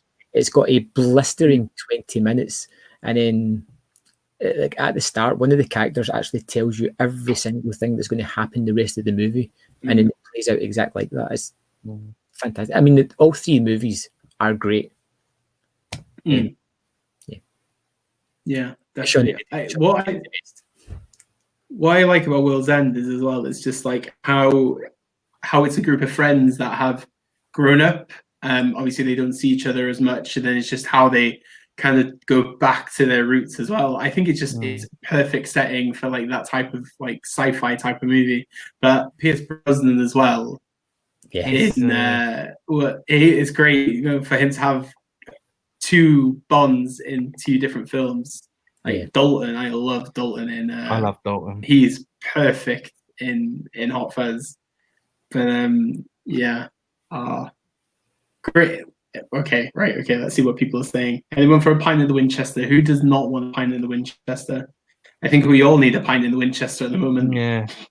With what's going on. Yeah, Shaun of the Dead, the quintessential comedy horror film. Yes, Stifkin's Hot Fuzz, Shaun of the Dead. Eric then says, Graham is right. The World's End is underrated. Hot Fuzz is the weakest for me. How dare you say it's the weakest? Not the weakest. It's for the greater good.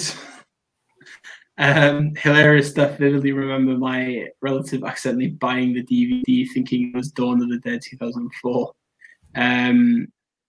Edgar Wright is supposed to be putting Spaced on Blu-ray. That wouldn't surprise me because there's been a lot of.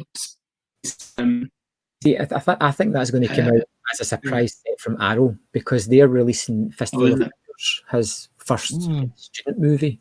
Oh, really? It's not the kind of title you would release on its own. So I think it's out as a package. Interesting.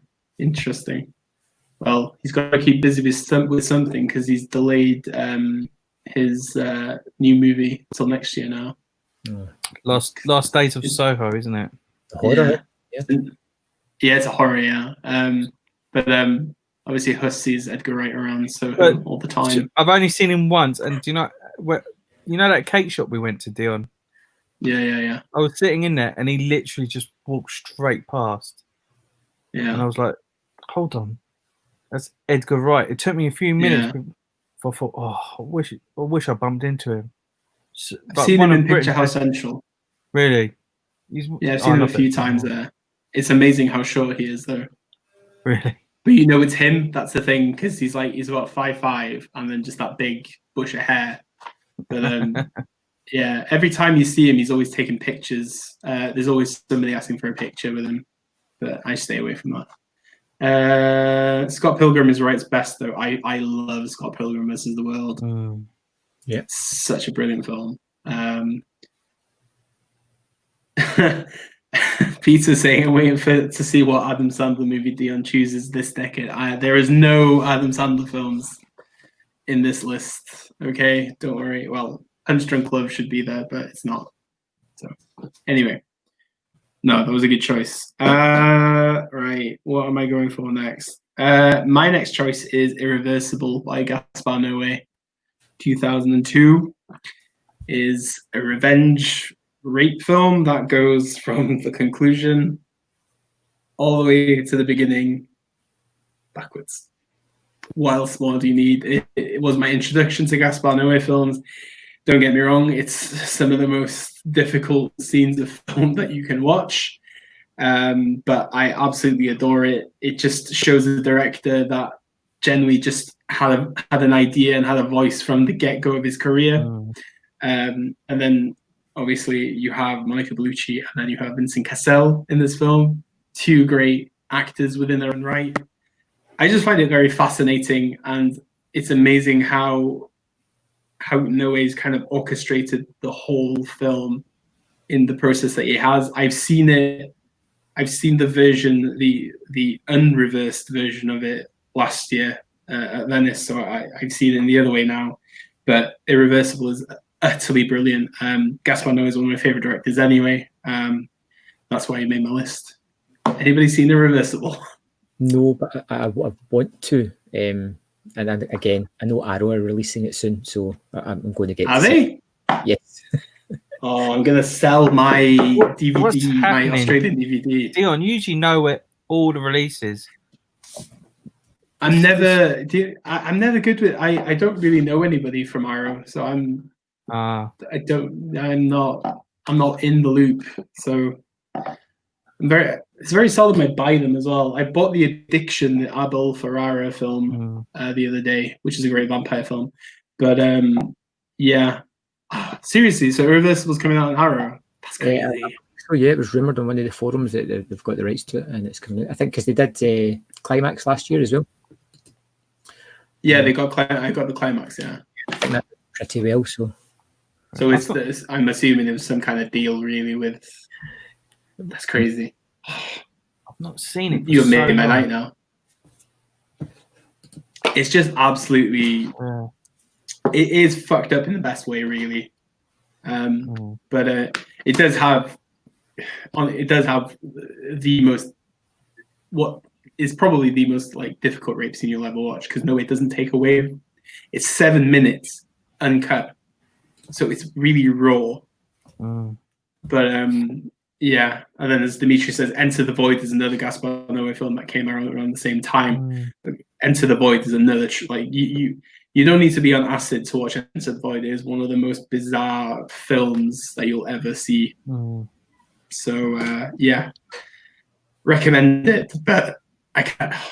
Yeah, that's pretty cool that Arrow are releasing it. That's fantastic. That deserves, because it's never been out in the UK. Yeah, I've got an Australian version. But I think it's the Australian version I've got. But yeah, that's really good news. But yeah. What have we got here now?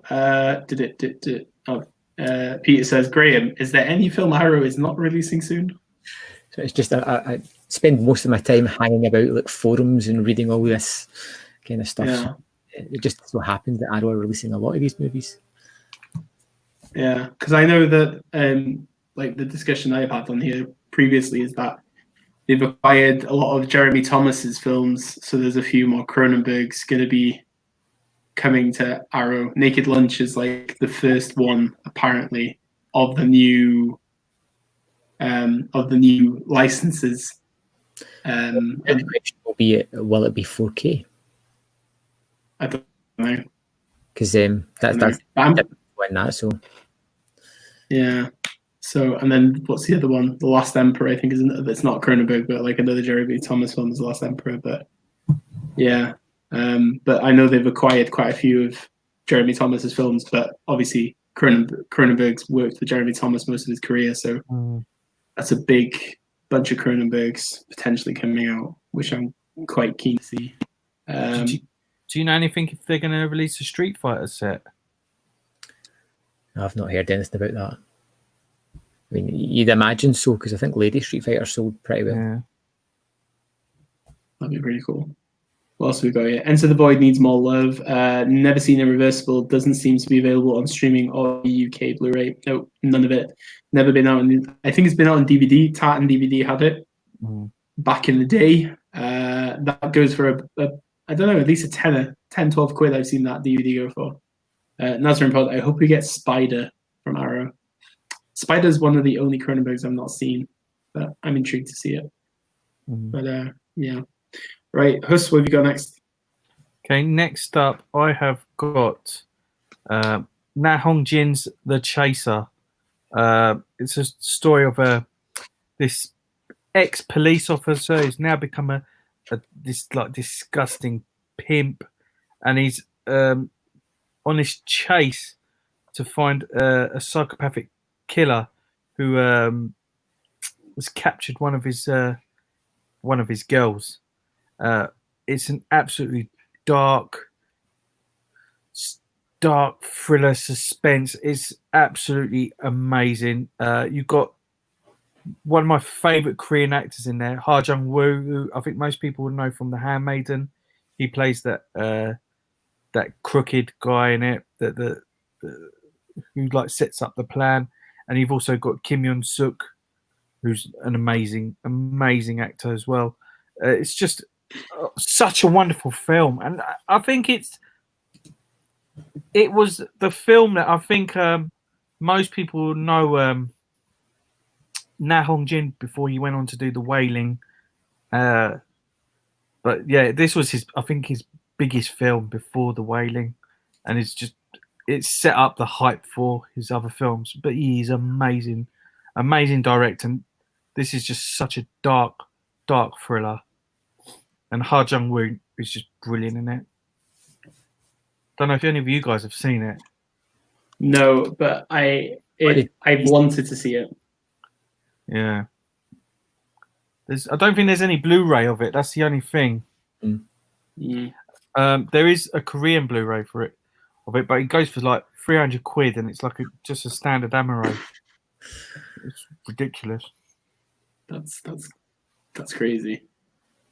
No, it has been on my list for a while. especially after watching Wailing. But yeah, I do want to see it, but it's quite difficult to find any kind of version of it anyway. So I saw it on Prime a few years ago. Yeah, it was on Probably Prime. It's not on Prime now, is it? It makes its rounds now and again on Prime.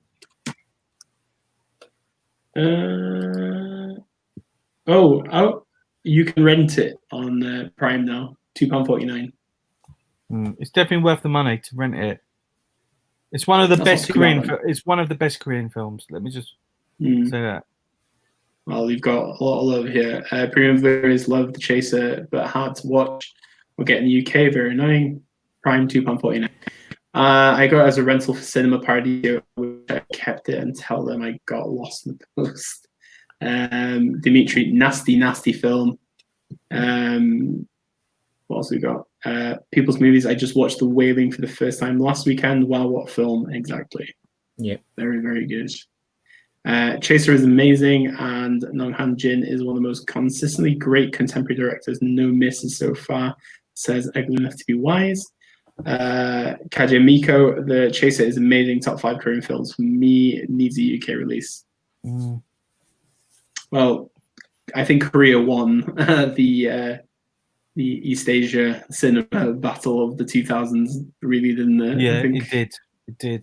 It's definitely the epicenter of good cinema from Asia at that point. Good choice. Now I know it's on Prime though. Yeah. Graham, what have you got next?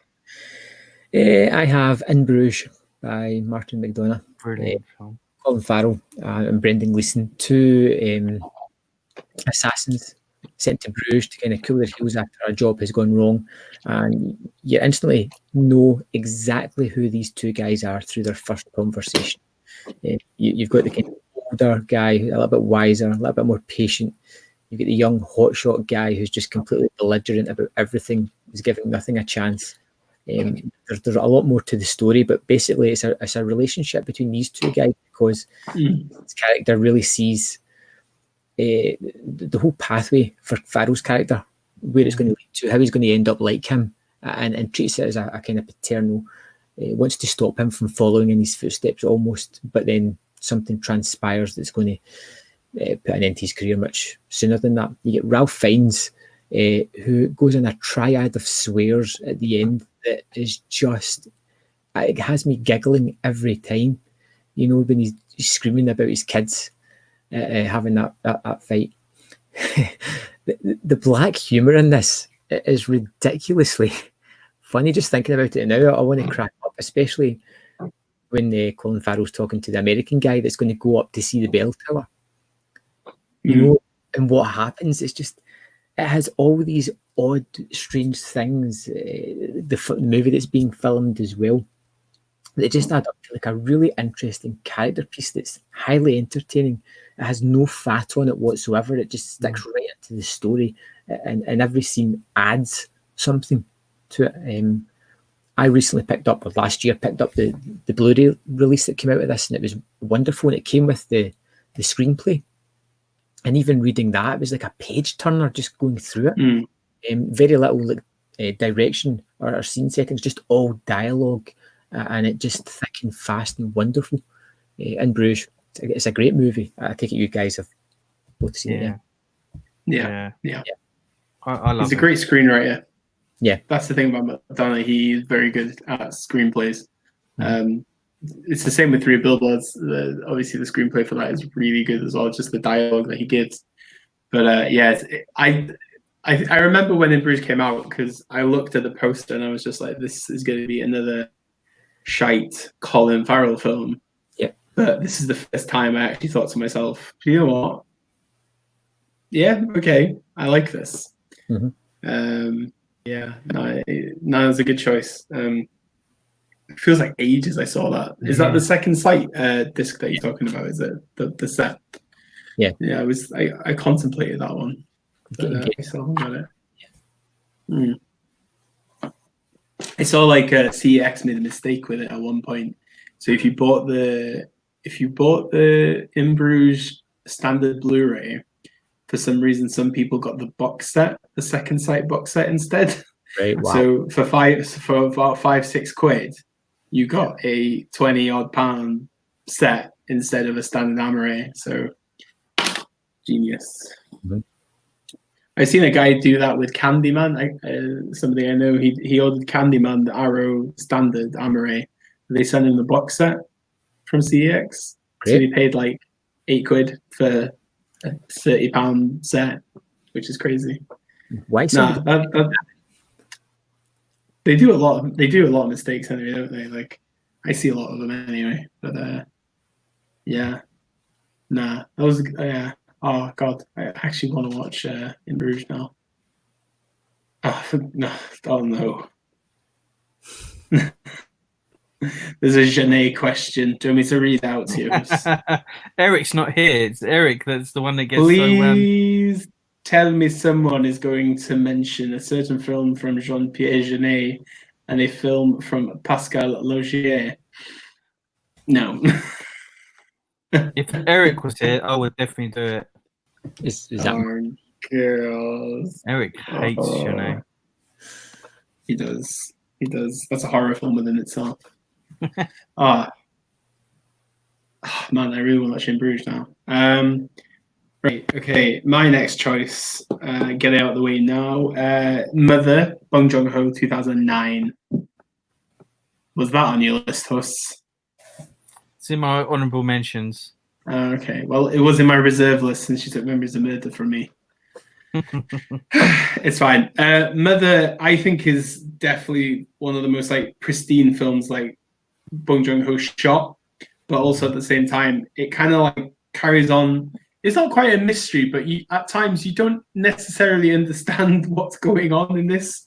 But it's such an immersive piece of cinema where you kind of want to know more about the mother and what she's all about, but just the way that her relationship with her son is just this big drive of the film, and just the situations that they go into. It's just a really mesmeric piece of film. But like I said, I think it's Bong Joon-ho's most technically well-made film, as in just the way that he utilizes his direction. I kind of feel like but I've also heard that this is one of the films that he's most happy with, which is kind of strange for him. I thought he'd be happy with most of his films, but with Mother, it's just one of those that I really like quite a bit. But I can't give it justice for some reason. It's just an experience, isn't it? I don't know if you'd agree with that one, Huss. Or... Yeah. Oh, I loved it. I love Mother. Yeah, it's not real like it's not like a narrative heavy film. Like I expected some kind of drama, but it's just a lot more. I don't know. It's just a journey. It's really cool. I think you can get Mother in the UK on Blu-ray, right? Oh yeah, easily. Yeah. Have you got it? Yeah, I picked it up from CEX a while back for £3. Wow. Bargain. A number of years ago. Primarily because of the price. I was just seeing the name and I thought, I'll get that. Yeah, definitely a good film. But yeah, I think he had a good 2000s, because obviously Barking Dogs Never Bite was 2000 when did Barking Dogs Never 98, isn't it? He hates that film. Then I know he does. But most people hate their first film probably anyway, don't they? But Mother's my choice anyway. So Huss, what's your next one? Next up, okay. I am gonna go for Still Walking by Hirokazu Kurita. Mate, is this on your list, Dion? No, because I knew you were going to put it on. I mean, this is just a film about. It's a proper family film about this. Parents that are sort of like disappointed in their child, but more to the point that they're disappointed at the fact that they had two sons. One of them passed away, and the other one didn't really live up to the expectations of the one that passed away. You've got this real heavy burden that the surviving son has, played by Hiroshi Abe, and he's married a woman who's a widower and is also looking after her son, and it's just whilst it's a film that's quite sad in a way, I think it's just so beautiful. It's got great performances all round. I mean, Kieran Kiki is the sharp-tongued mum in this, and she's just brilliant. And apparently, this was like quite close to her real character as well. Karida said she's quite a like sharp-tongued, gossiper sort of lady, and I think she's brilliant in this. And I think this is Karida's best movie by far. Maybe Our Little Sister is up there, but yeah, I mean everyone has their favorite Karida film. But yeah, this is an absolute masterpiece. It's an experience, isn't it? That's the thing. Yeah. It is, like you say, I do think it's Karida's best film. I think it's just the whole structure of it, really, and it's always that. Oh, Eric was listening to the stream in his car. That's dedication. Thank you very much, Eric. But yeah, it's just kind of. It's like every relationship that you have with your parents. You can love them, you can hate them, you can. We all have those moments, and I think that's the joy about Karida with this film. Is like you kind of connect with it at times, but you do that with most of his films anyway. That's the thing that's the joy of Karida. Obviously, it's the human element, it's the human experience of his films. But yeah, it's brilliant, absolutely fantastic. I'm glad they got the Criterion of that now. Yeah. Oh, is that coming out? No, I've got the. Oh, you got the Criterion. I've got a Criterion. Well, we got Dimitri Still Walking is so compassionate, impossible not to fall in love with it. Ugly Enough to Be Wise, Still Walking is a wonder. What a cast! My favorite of his, After the Storm, though, which shares a lot of the same cast, character relationships, and other names. Oh yeah. Been a while since I watched After the Storm. Good choices. When you finish watching it, you have that feeling of like nostalgia and loss in it as well. It does fill you up with this like heaviness after watching it. I always get that quite emotional watching it. It's so beautiful. Have you ever seen it, Graham? Nope. Was it released by Arrow? It was in there. No. Oh no, it's released by BFI. It was in his BFI set. No, Still Working's not on the. Not Flesh and Blood. Yeah. Is it? Yeah. Wait a minute. I'll check. It's a great set.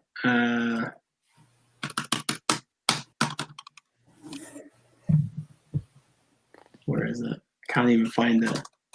Is it? I know in the Family Values. It's not in Family Values. No, it's not in Family Values.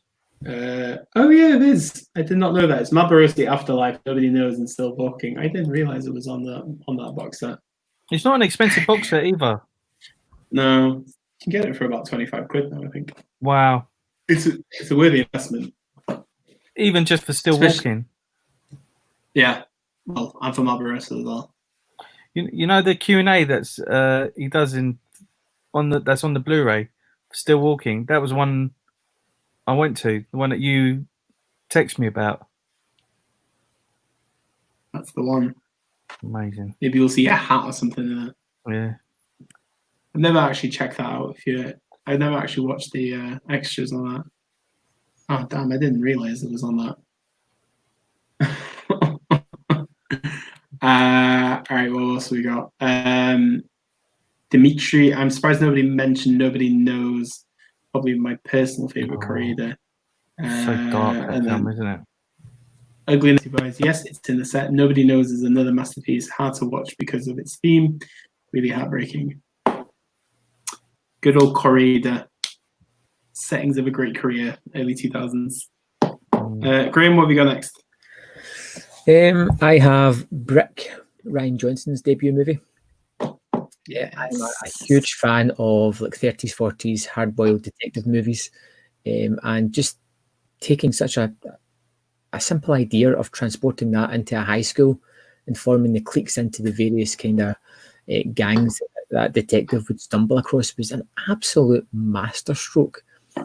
Joseph Gordon-Levitt, he did a 1-2 punch of Mysterious Skin and then this, and it just kind of made him one to watch. I think the movie is just wonderful. It was one of those ones I didn't know a thing about. Went to the cinema to see it, and they were running some kind of promotion. So basically, you paid for a ticket. It was fairly cheap, and you got a glass of wine in the way in as well. Nice. And I just remember like walking out, going, "Wow, I've seen something truly fantastic there." And it's been one of my favourite movies ever since I first stumbled across it. It's terrific. I take it you guys like this one, yeah? Yeah. Love it. Nah, same. It's just, as you say, just the way that Johnson kind of just reinvents that whole idea of it. It's just a refreshing watch. Like, I watched it quite a few times and I never get bored of it. It's just never a dull moment. And for me as well, really, I saw Looper before I saw Brick. I watched Brick after I watched Looper, and then I was just like, I really just got into Ryan Johnson. I was just like, this guy has a great career for himself. I like Last Jedi. Knives Out, not too hot on that. I think it's good, but I don't think it's like as good as some people say. I really like it. I think the one that I'm too keen on is The Brothers Bloom. Oh yeah, I don't think anybody likes that one, do they? Yeah. Not the best, but it's a movie. Brick's a movie that could have fallen flat in its face. It could have been all the idea more than the execution. And I think because these characters talking the way that they talk throughout it could be rather hammy, but it doesn't allow it to go that way. And even like simple tense sequences, it shows you like he had a grasp of the medium. Like when Gordon-Levitt's been chased at one point and the scramble his shoes off to trip up the guy, like that's extremely tense, but it's just one chasing another in a schoolyard, really. Yeah. As you said as well, he made Mysterious Skin and Brick back to back. Yeah. I've still not seen Mysterious Skin, but two, from what I understand, two great performances from him. But he's gone so quiet now. Obviously, I know he's a filmmaker now, but completely just gone off the radar, really. Let's not forget Don John. What a movie that was. Did you ever watch Don John? No. I've heard a lot about it though. Yeah, it was an interesting film. Scarlett Johansson's weakest. Say that again. Yeah, it's a strange topic to really tackle. Yeah. I mean, yeah. Absolutely bizarre. We've got Peter saying Brick is the Johnson film I'm not so keen on. I love the rest, but this one left me cold. What, even Brothers Bloom? Better than Brick? What? This man. He's always controversial, Peter. You Scottish people are just too wild. All of you. I'm delayed. Oh, Brothers Bloom is better than Brick, he says. Whew. This guy. I know he likes cats, so it's fine. He's my friend.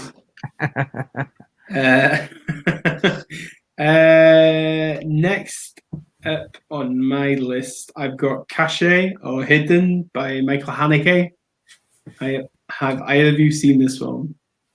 No. First of all, no. Cache is this very mysterious, well-layered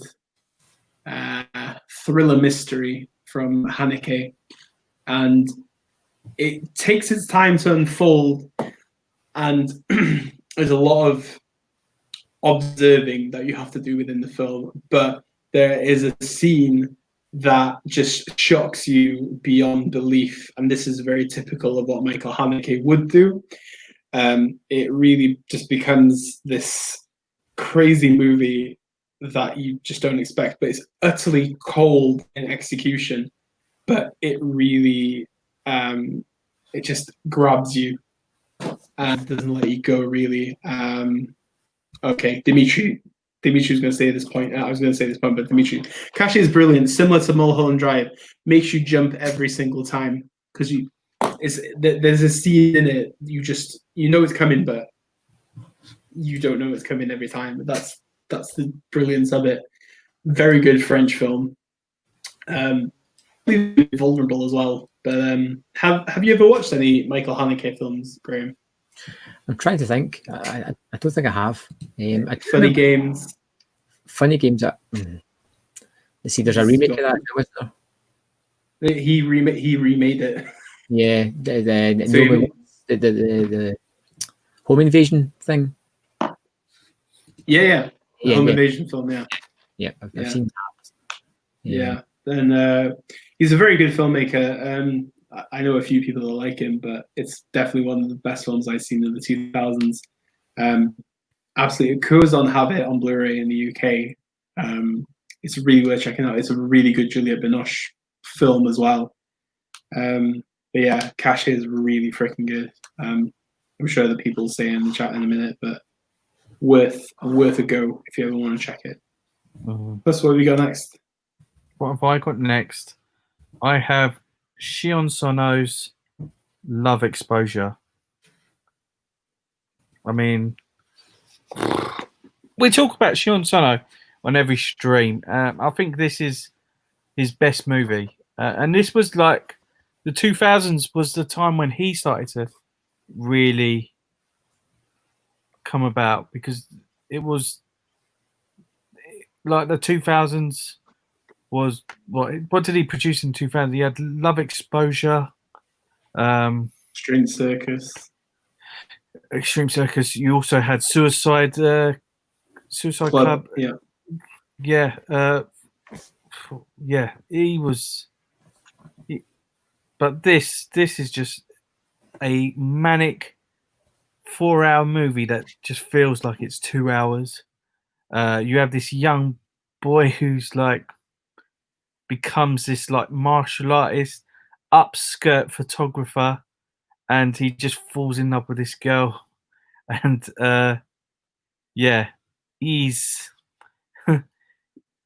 to get close to this girl, he dresses up as a female similar to Meiko Kaji, and she falls in love with him thinking it's a her, and then she feels she's a lesbian, and it just becomes this crazy love story. But you've got so many other elements of religion in here.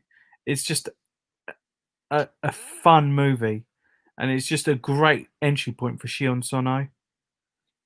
Easily accessible for anyone as well. Fastest 4 hours of your life. Yeah, I'd love to see I'd love to see the 6-hour cut of it. That would be an experience. Yeah. But yeah, as most people say, Love Exposure is amazing. Big one. Sean Sono's magnum opus is Dimitri. It kind of just covers everything. Every part of your existence is kind of covered in Love Exposure. And then really, for a director that wasn't that very well known before that, to make a film so audacious and then really become a massive like festival film, it's absolutely wild. But as you said, it's a good entry point into Sean Sono. I love it. I didn't put it on my list purposely because I knew you were going to put it there. Yeah. Again, so I didn't do it. But no, it's definitely good. We got Ugly Enough But to Be Wise, my first Sean Sono, which I liked and I loved it a lot. I hated Suicide Club, which was my first overall. I don't mind Suicide Club. I think it's good, but it's decent. It's not not one of his best, but That's Eric's favourite. is Suicide Club his favourite? Yeah. Is it? Well, Eric. Crazy Eric. Yeah. Yeah, I saw that Tokyo Tribes on Prime at the moment as well, which is another good. That was the first Shaun film I watched, along with Anti-Porno, quite a few years ago. But yeah, Graham, I would honestly, if you want to watch, I would definitely watch Love Exposure. It's really good. Okay. I'll get on it. Definitely. It's quite cheap as well, isn't it? It's about £8. You can get it cheaper probably on some sites. I don't really know. I got it for about £9, I think. Eric says Suicide Club is not my favorite. I thought it was. Not. I'm sure it's something a lot more fucked up than Suicide Club, isn't it? Let's be honest. It is Eric we're talking about here right now. While we're waiting for Eric's response, Graham, what's next on your list? Next on my list is Alfonso Cuarón's Children of Men. Oh, I had that on my list. It's set in a hard to believe future Britain with closed borders, with hateful isolation and xenophobia running rampant. So you need to try and go with that idea. Hard to believe. It's really is hard to believe. It's a pretty terrific movie. I'd say down to the filmmaking. In anybody else's hands, this would have been a kind of generic sci-fi kind of movie. And I think there's a lot of things that Cuarón does that really makes it magical. There's two standout scenes for me in this movie. There is the car scene, which I don't know if you guys remember, but it's pretty much set within the car. It's about 5 minutes in length as it moves all about the car. And it's wonderful. I don't know if you've seen the making of that scene, have you? Is that the guys on the arrow set? I don't know. I don't have the arrow set of that one, but I know you can see it online where the guys are moving their chairs back as the camera is moving around them, and they're having to still stay in characters, still perform well, knowing all the choreography of moving out of the way. It's a terrific scene that it draws out the tension in that one. It really builds up the characters before everything hits the fan, and then the kind of one take at the end of it as they're coming down is this chaotic war is just unleashing all about them, and everybody just stops with this baby as they're trying to escape. Full of amazing performances, and I really do believe it's all down to Cuarón for bringing everybody together, making that story as tight as possible, and making the filmmaking as wonderful as it is. No, best Clive in the film as well.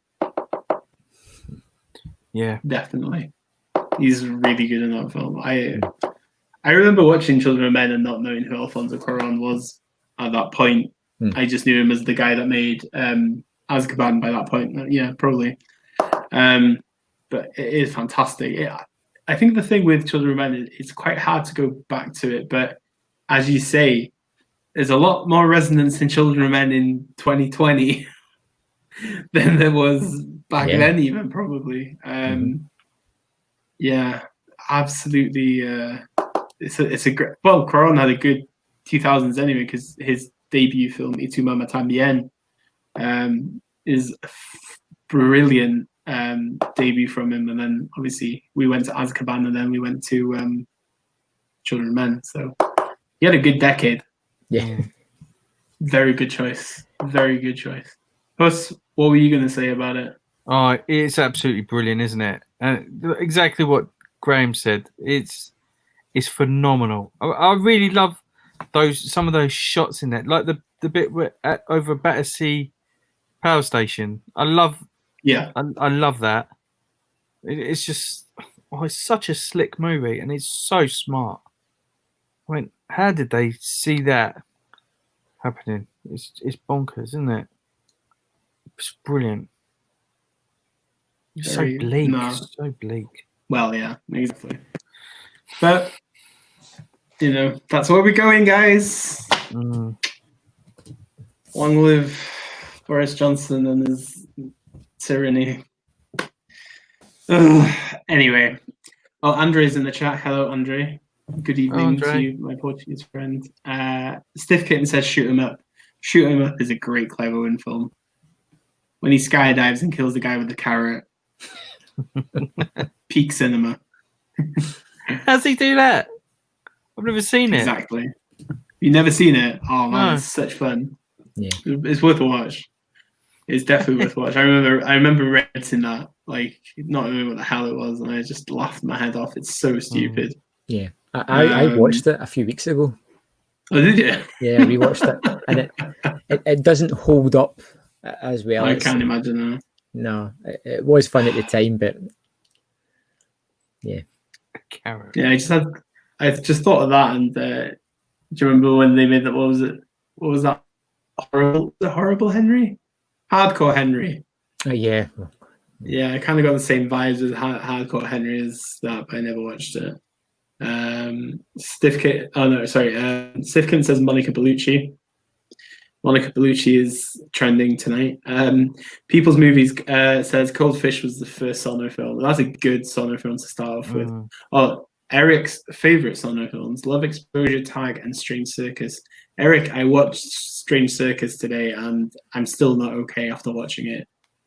That was a fucking hard film. Dimitri says, I like the Children of Men novel quite a bit too. I've never actually read the novel. Be actually interested to see how he kind of like meshes both of them together. No, good choice. Good choice. Next on my list, I'm going to go for a vampire horror film that I love. It's called Trouble Every Day from Claire Denis. By far one of the most like extreme French horror films of the early 21st century. It's just a really ambiotic film that is really bloody. Actually, a lot more violent than I expected from her. I've seen a few people talk about it recently, but for me, it's one of my favorite like vampire-based films where the less you know going into it is the best.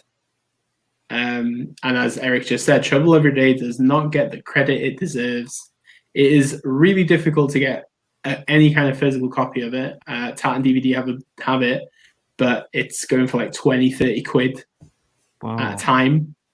But if you love horror films, if you like vampire horror, it is definitely up there. Like one of the best like modern tellings of like vampire. It's really good. It's on Movie Library right now. If anybody wants to see it on stream, but absolutely love it. I'm guessing it's the first you've heard of it, Huss? Or yeah, I'm just looking at it now. It looks really good. Yeah, it's very French, but there was this phase in France where I can't remember if it's called extreme French cinema or whatever it was called, but there was a lot of these like a lot more edgier films coming out at this time. But it just it is fantastic. Dimitri says second favorite Denis film, so good. I have it on DVD, but I haven't watched it. Says Peter, watch it. It's fantastic. Really caught me by surprise how much I loved it.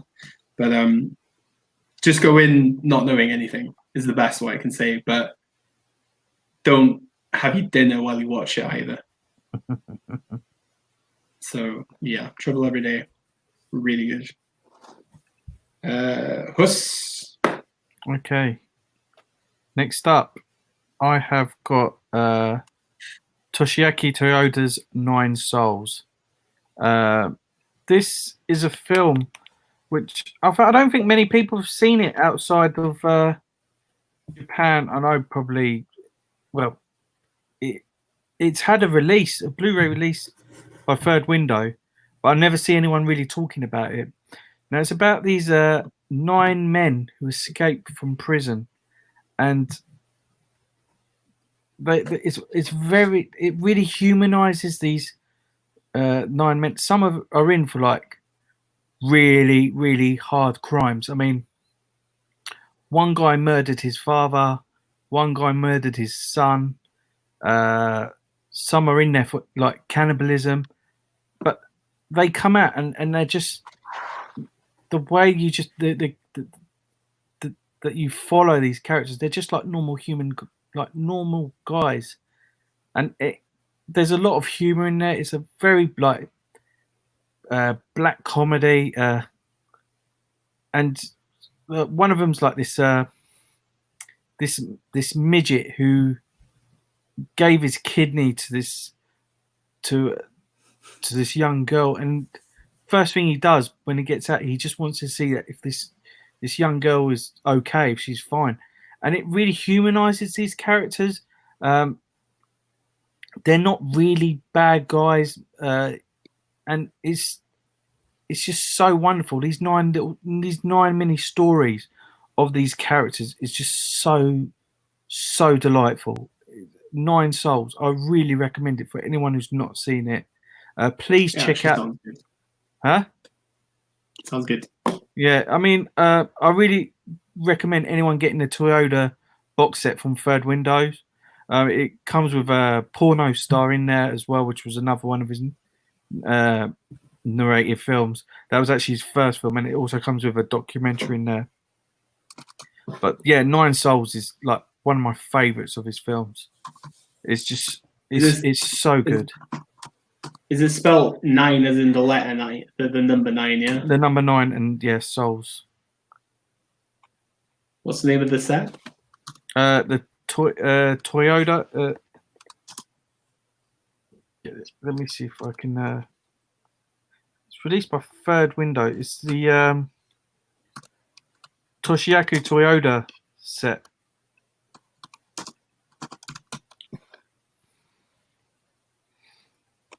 I can't find it. Huh? You found it? Can't find it. No. Toshiaki. Wait a minute. Okay, I'm good. Oh yeah. Well. Okay, that's fine. I'll leave that there for now. Maybe. Yeah.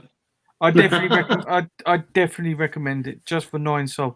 I mean, that was also like when he started really coming up as well, the 2000s. He did another really good movie called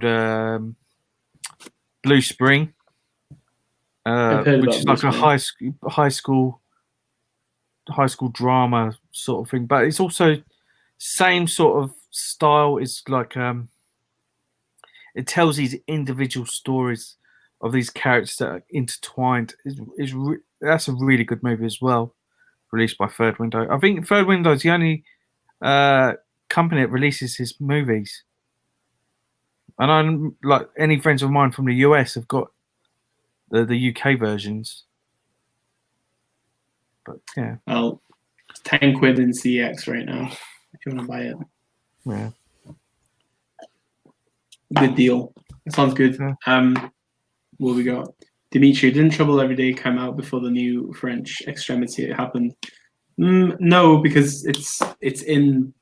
If you like just Google new French Extremity like period, it comes up in the list every time. Toyota is another great director who needs more attention, says Eric. Nazar Prod, another. I have it but not watched it. I got the box set. And then Eric then says, I don't think his films were released in the US. Very interesting director. Well, from what I'm gandering at while listening to you selling him to me, but it sounds really good. Good choice. Graham, what have we got next? Next up, I have Let the Right One In. So I wanted to stick a horror on here that I really like, and this one is truly horrifying to me. Not just because of the vampiric nature of the character, but the main character, the girl vampire, we'll say, is truly a horrible, despicable person. Now, not just using people for blood for sustenance. But worse than that, the way she uses and abuses people. Now we see her older caregiver at the start of this movie, who is ultimately on his last legs, not as strong and powerful as he was, can't get her the blood that she needs, and she starts to create a relationship with the young boy next door. And this is basically grooming. She's grooming this young boy, because he is an outcast of sorts. And that's the aspect that I find truly horrible. That this young boy is kind of maligned by his peers and turns to someone that shows him a little bit of kindness, a little bit of warmth. But that warmth and kindness is just going to eat away at him through the rest of his life, and he'll become another shell of a person. And a lot of people seem to enjoy the end of this one because the two kids have got away, And it's such a downbeat ending because the ultimate lifespan for that young boy. The stark images against the snow is stunning. It has some moments of a horrific nature of the young girl just bleeding as she comes into the house. It's got a horrible cat sequence, which I think is just down to poor CG. Yeah. But Let the Right One In is one of those really affecting movies. I think the time it really clicked onto me was when her older caregiver goes into a bar and everybody's sitting with alcoholic drinks, and he orders a milk. And you kind of get that realization that he's never moved on from that childhood character. Yeah. His body's grown, but his mindset is still kind of stuck. And he's been drained of his life by this vampire creature. I love it. I think it's a terrific movie. It's a brilliant Swedish film. I remember when it came out, my friend went to America and he bought the Blu-ray and the DVD of it. He gave me the DVD because I could watch it, and I was just so in awe of this Swedish film. I don't think I'd seen a Swedish film until this point. It's such a good film from Thomas Alfredson, and I think he just kind of summarized it in a very eloquent way. But the first time I watched it, I had more of for some reason you have this love connection at the beginning. The first time I ever watched it, but the second time you watch it, you understand it a lot more and what she's actually doing. It's grooming. It's a lot more sinister than what you see. But that's the polar opposite of what you see in the American version. The American version really focuses more on that side of it than what Alfredson was going for. But I actually think that the American version isn't too bad. It's okay. It's not anything but it's a brilliant film. Not heard many people talk about it for a long time now. I've still got my original DVD of it. I've never upgraded it. It's very I don't know. It's just that film that's very precious to me. I think it's brilliant. I was in uni. I think my friend Ian gave it to me. I loved it. Absolutely loved it. Have you watched it, Huss? No. It's very good. Yeah. Sounds amazing. It is fantastic. We've got Peter says it's a good vampire film, even like the remake. Dimitri terrific film. Just the sheer cultness emanates from the screen. The remake has none of that, sadly. Graham Mame, great choice, great breakdown of the movie. I love you, the man. Andre says, great choice, Graham. It's a great film. Ugly enough to be wise. Oh, I hated Let Me In. The US remake was second last. The second last thing that Let the Right One In needed. The last one is, of course, a sequel. We seem to have dodged the bullet at least. Yeah, I think this is a problem when you have very good international films. America just wants to imitate them. That's the problem, isn't it? We're seeing this with Parasite now. Parasite's going to be a freaking TV show. Very. Oh man, I definitely want to watch that again now as well. It's been ages since I watched it. That was on my honorable mentions. I had a secret feeling that you were going to put it there. Right, what am I going for next? Right, next one for me, another Simon Lang film, Wayward Cloud. Absolutely bonkers film. So, to set you a tone, it's about solitude, sex, and porn, watermelons, and musical theatre. If that doesn't sell it to you, I don't know what will. But literally, it's just the way that Simon Lang just like sets this film. It's like you feel isolated at times. You empathize with the characters for their solitude. There's not much dialogue happening. There's is it a water shortage, Hush? And then people eat watermelon. So people eat watermelon. But one of the first scenes that you'll see in this film is there's a bit of coitus going on, but there's a watermelon involved. So you'll never look at a watermelon in the same way after watching this film. No. But once you transcend from the sex and the isolation, you go into these massive like vintage Hollywood MGM film musicals where there's a massive song and dance. You have a guy dressed up as a giant penis. You have a merman. It is utterly crazy. It's one of the most bizarre films I've watched in yonks. But it kind of culminates a lot of my taste in film into one. It's probably my favorite Simon Lang film. Really? Yeah. Wow. Yeah. It's literally everything that I love about film in one thing. Like it's so perfectly fucked up. I just had a good time, and I love a good musical. But the song, the song "Dance Them" is at top rank. Yeah, absolutely top rank. But yeah, what's your thoughts on it, Huss? Oh, I love it. Yeah. I mean, I was thinking of putting it on my list, but I think the only reason I didn't was just because of my nostalgia with Goodbye Dragon Inn. Goodbye. But yeah, The Wayward Cloud is brilliant. Yeah, I would love more people to see Simon Lang movies because he's an artist. He's very much not just a filmmaker, but very much an artist. I mean, I don't know if you've seen his more recent stuff like Lights and Faces. They're not yet, no. No, they're more like art pieces. Like Light was just, I think it was like half an hour of just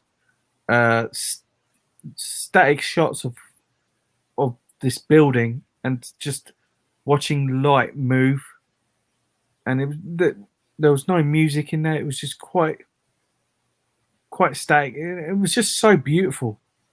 And he's someone who just like tries out different stuff all the time. He has his own style and he will not change. And I think that's what I love about Simon Lang. Yeah. So Graham, if watermelons, isolation, making pornos, and musical theatre are your thing. Yeah, that's all of my favourite things. I am sold 100%. How did you see it, Dion? Did you see it on the Criterion Channel? Criterion Channel. It's on Criterion Channel right now. So worth a go. Is this number 8? 9. We are 9. Yeah, I'm at 9. Yeah, 9. Jesus. What have I missed? Anyway, carry on. Okay, my number 9 is Shane Meadows' Dead Man's Shoes. Now, this one stars Paddy Considine, Tony Kebbell. It's all about a war veteran that returns home, and he's kind of spending a lot of time with his brother as he's trying to kind of discover. Well, to say any more, we kind of spoil it. Paddy Considine is an absolute force of nature in this movie. I mean, it's a fairly low-budget movie, but his performance is just electrifying. The sheer tenacity that he has, he feels like a coiled spring, just ready to explode at any moment as he moves through this world, and nothing is going to stop him in what he's doing. We ultimately don't know what it is until the end of the movie. You get Tony Kebbell, who gives another, like, this was one of those performances where I had to sit up, take notice of this guy. I don't think he ever really lived up to his potential, but performance in this one as the brother is just downright unbelievable. And the finale of this is just a downbeat movie. You know, it's a kind of thriller, a kind of revenge thriller, almost extremely violent. It has moments of deep-seated horror in it, especially the scene with the gas mask as he attacks the guys in the flat. This was a kind of guerrilla film, almost, the way it just tackled the subject matter. I this is one that I've only seen a couple of times early on in the 2000s, and I can remember most of it. It's almost imprinted onto me. It had that much of an effect. Have you seen this, Huss? No, I've not. No. Yeah, it's really cool. Yeah, it's just the same. It's like, I think it's like one of those DVDs that I always saw at HMV, and I was so intrigued by the cover of it because it's just like the silhouette of Constantine, isn't it? It's like black and red, and then I was just like, what the hell is this? And just going into it, it's such a good watch.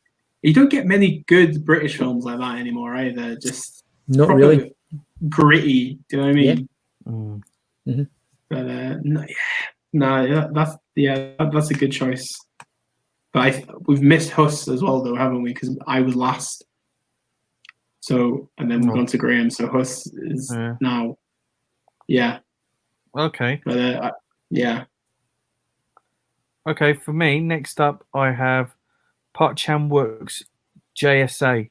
I actually think this is my favorite Park Chan-wook movie. It's set in the demilitarized zone of Korea. Now, I think everyone's pretty aware of what's going on with Korea, North Korea and South Korea. They're very high tensions. And it's about these 4 soldiers who just, 2 from North Korea and 2 from South Korea, who just create this huge like bond accidentally, because the South Koreans are just walking out one day and then they cross sort of like into North Korean territory accidentally, and the North Koreans walk up to them, and at first, like, you see this aggression, but because it was an accident, they just let it go. And then every night they start meeting up and, you know, just building this friendship. And it's quite funny because, like, the South Korean will have a picture of like an actress or a singer, and because they don't have any of this culture of, like, you know, attractive singers or actors, because everything is propaganda,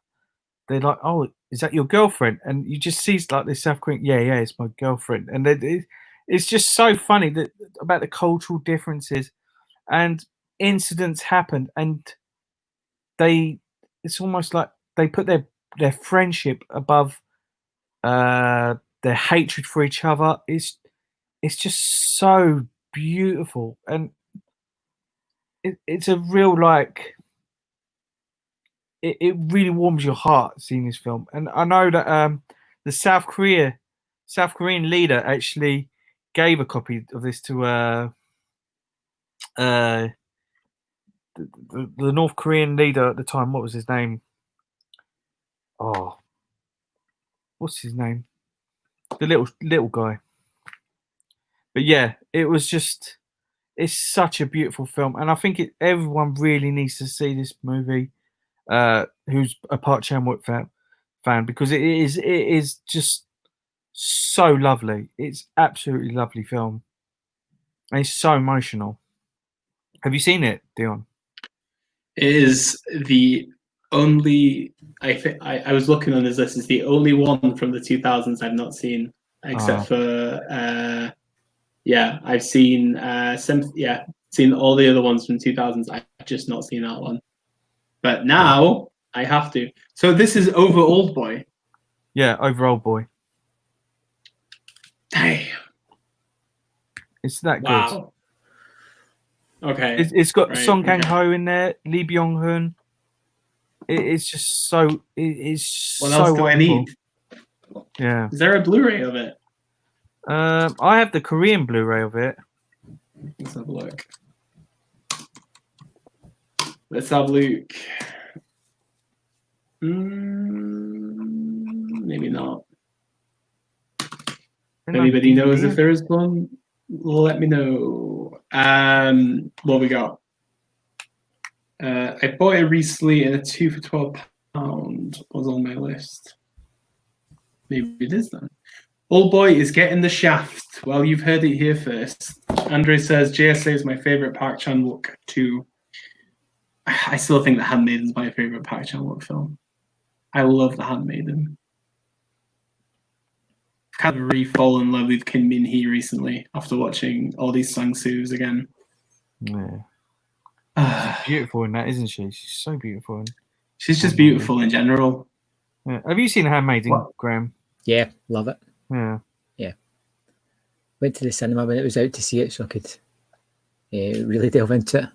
It was so good in the cinema, wasn't it? Yeah, some wonderfully uncomfortable scenes in the cinema as well. Did you go by yourself or did you go with somebody? No, thank goodness I was with somebody.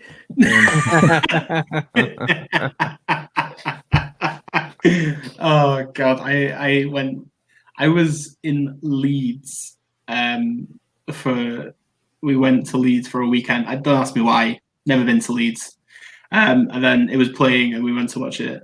And then my girlfriend was just like, what the fuck have you just brought me to? She likes a lot of film, but wasn't a cup of tea, but Handmaiden so good. But yeah, okay, I need to watch this Park Chan-wook. Oh, Peter says it was an old tartan title. I have the DVD of JSA. I will seek JSA and rectify this. But when you think about Park Chan-wook in the 2000s, holy crap, how many movies did he make? I know. So many. But there's this the whole Vengeance trilogy. Yeah, there's this really funny scene in it where you, right on the DMZ, you've got this line and like the soldiers are just facing each other, ready for someone to kick off. But because they're all friends, and they end up because apparently this is true. On the odd occasion, you'd get like a North Korean spitting at a South Korean on his foot or something, and you just see them like joking around at each other, like literally spitting at each other's shoes. Until one point, one of them just goes, "All right, I'm going to go further," and then he hocks up a green and just spits it in his face. And I know it sounds disgusting, but it's so funny because it's just like these friends just joking around with each other, and to see that these soldiers they're humans at the same time. It's not their fault. It's just politics. Yeah, it sounds. Do you know the weird at the same time? It just doesn't feel like obviously after that, the films that he made just don't seem to be in the vein of JSA. Yeah, I know. Would you say that's accurate? I think that's very accurate. Because he went down the route of doing films more visual. If you know what I mean, they're completely different. The way he narrates films, this was more simplistic. After that, he went more down a crazier route. Yeah, done things a bit more, avant-garde, I should say. Yeah, but yeah, definitely. this is very. It's very different from his other films, but it's just so. I think what does it for me, it's just so touching. It's really heartbreaking. Yeah. Interesting. What else we got here? Eric says Hellcats is another good Kim Min-hee movie. Isn't that a rom-com, Eric? Are you trying to tell us that you like rom-coms now? JSA available on Nova Media Store, says Andre. I'm a cyborg, but that's okay. Has to be one of the most bizarre films ever. He made it for his daughter. Yeah, it's a very bizarre Park Chan-wook film, but still relevant for showing today. The Divide. Yeah, exactly. Well, I think that's the interesting thing about it, because that's the thing about Korean cinema. It doesn't always talk about the divide, does it? No. So to see like a modern version of it happening, then okay, I'm sold. Graham, what's your number 9? Oh no, we've had your number 9 because we went to Dead Man's Shoes. So Okay, we'll go to me then. So next up on my list, this film doesn't not get talked about enough. Birth from Jonathan Glazer. Have you seen it? I've heard about it. I want to see it. Okay. I know the plot of it. Yeah. Again, it's one of these films that I just wouldn't really be going in knowing much. But it's such a very cold, it's a very calculated film about grief and how we deal with grief.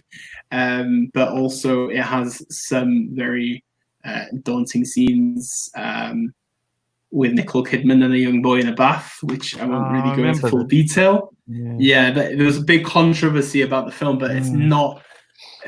People are saying it's about paedophilia. It's not about paedophilia. It's about loss, and it's about how you deal with it. But what Jonathan Glazer does with this film, and this is the thing about Glazer, he's not made many films, but every film he's made, in my opinion, absolutely phenomenal. You know, Sexy Beast, Birth, Under the Skin. But this is the middle film. The middle film is ignored to high hell. But this is one of the best Nicole Kidman performances that you'll see. There's one scene in particular that is used a lot when you look online, where she's at an opera, and then there's this very long, elongated zoom going to her face. And then what Glazer's trying to do with the mise en scène of this whole scene is just to really make you understand how she's hurting inside while she's still trying to go on with her life. She's dealing with a great loss, and she's lost within herself, and there's tears, her eyes well up. It is one of the most stunning pieces of photography you'll see in a film. But again, Birth is one of these that needs a Blu-ray. It doesn't have a Blu-ray anywhere. You can only get it on DVD. Fantastic film. I think Glazer is one of the best filmmakers out there right now. Very intrigued to see what he makes with his Holocaust film. But yeah, I'd really, really recommend Birth for you.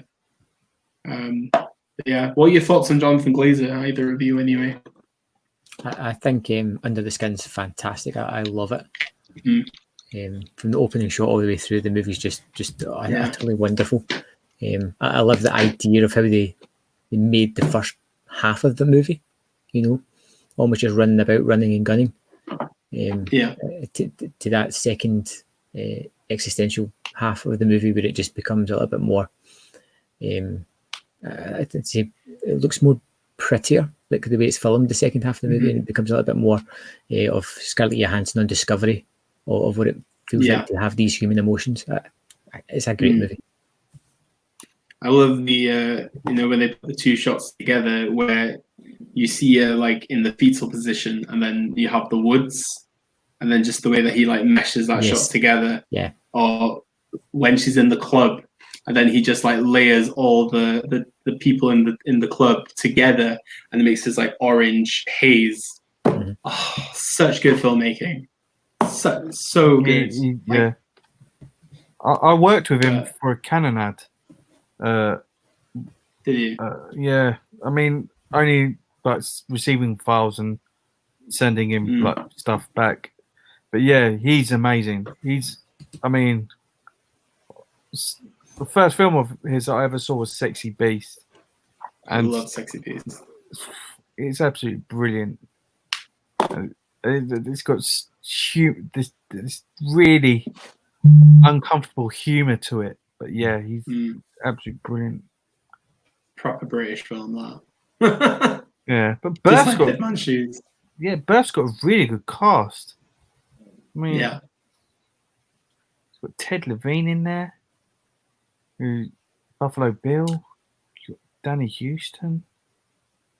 It looks pretty good. I really want to check it out.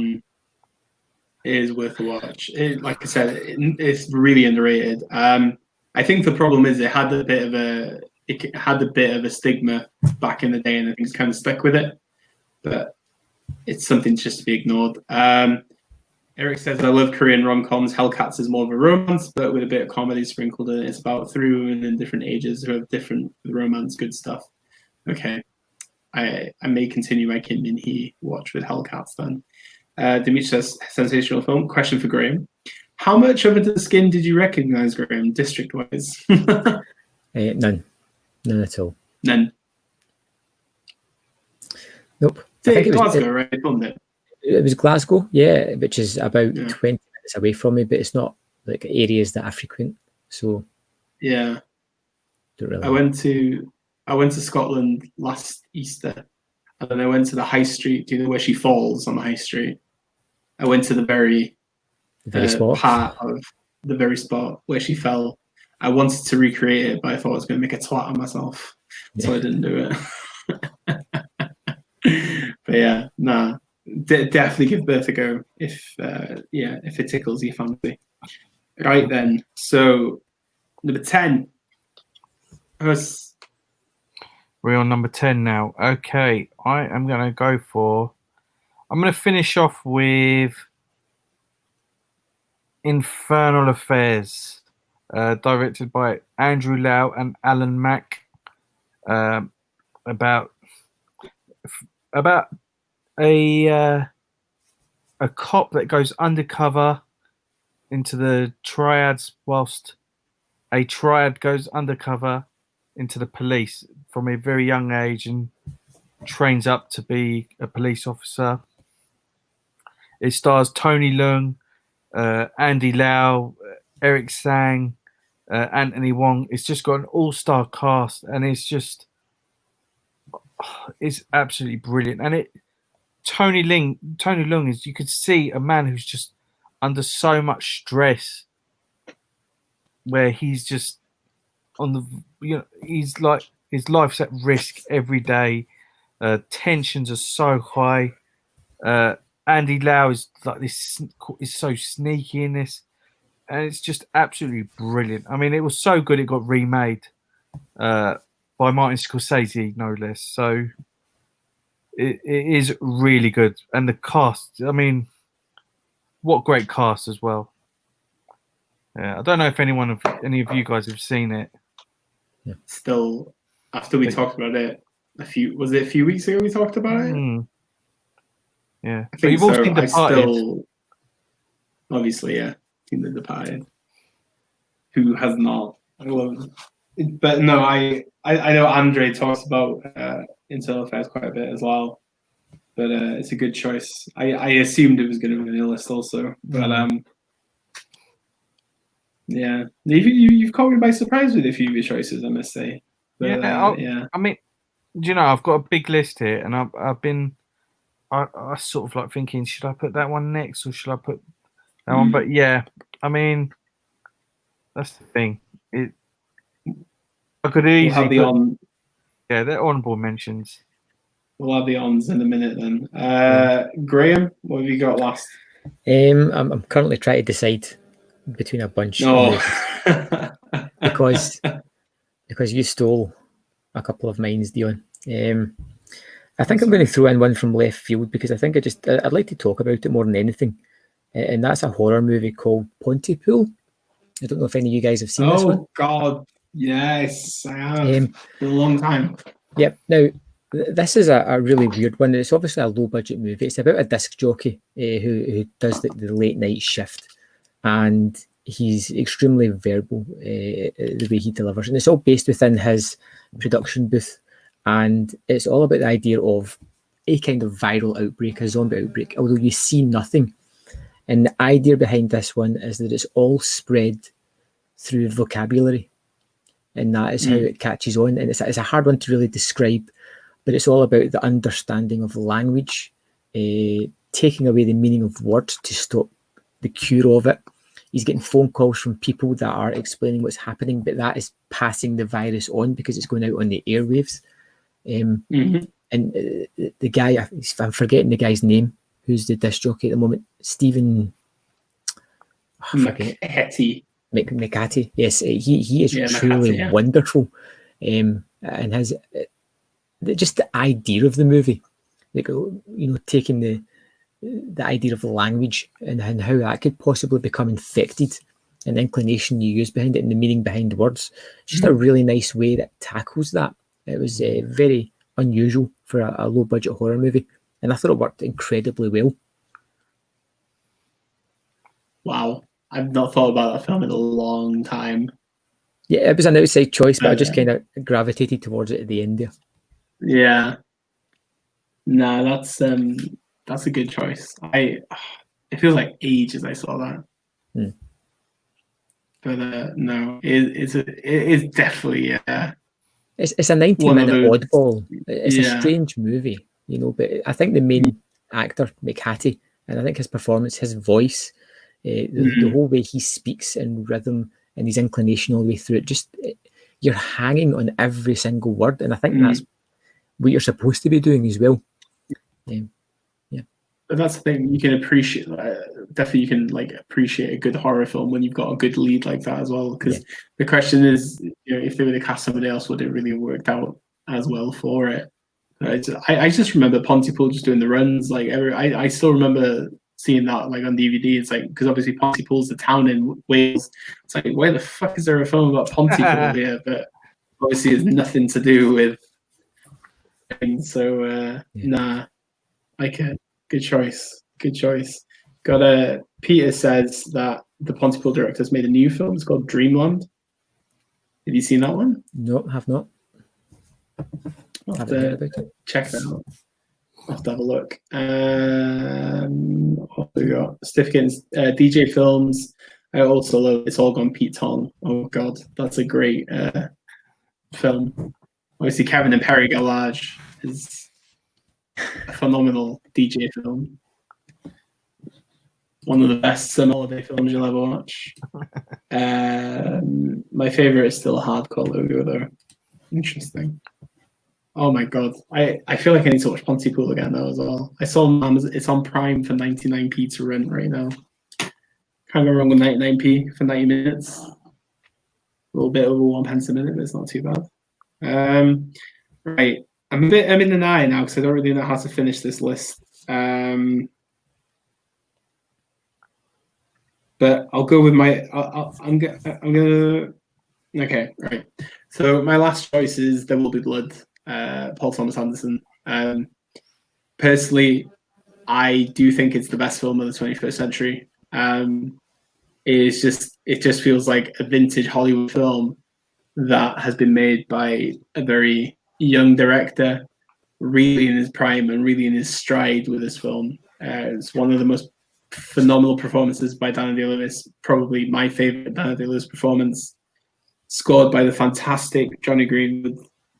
Is one of the most interesting films about power and how greed can really take over any man. I just love it. It's just a classic. It is actually a classic film. I don't know how you guys feel about it. Oh, I love it. I absolutely love it. Yeah, Daniel Day-Lewis just brilliant in it. Yeah. What's his name? Paul Dano. Paul Dano, just absolutely brilliant. Yeah.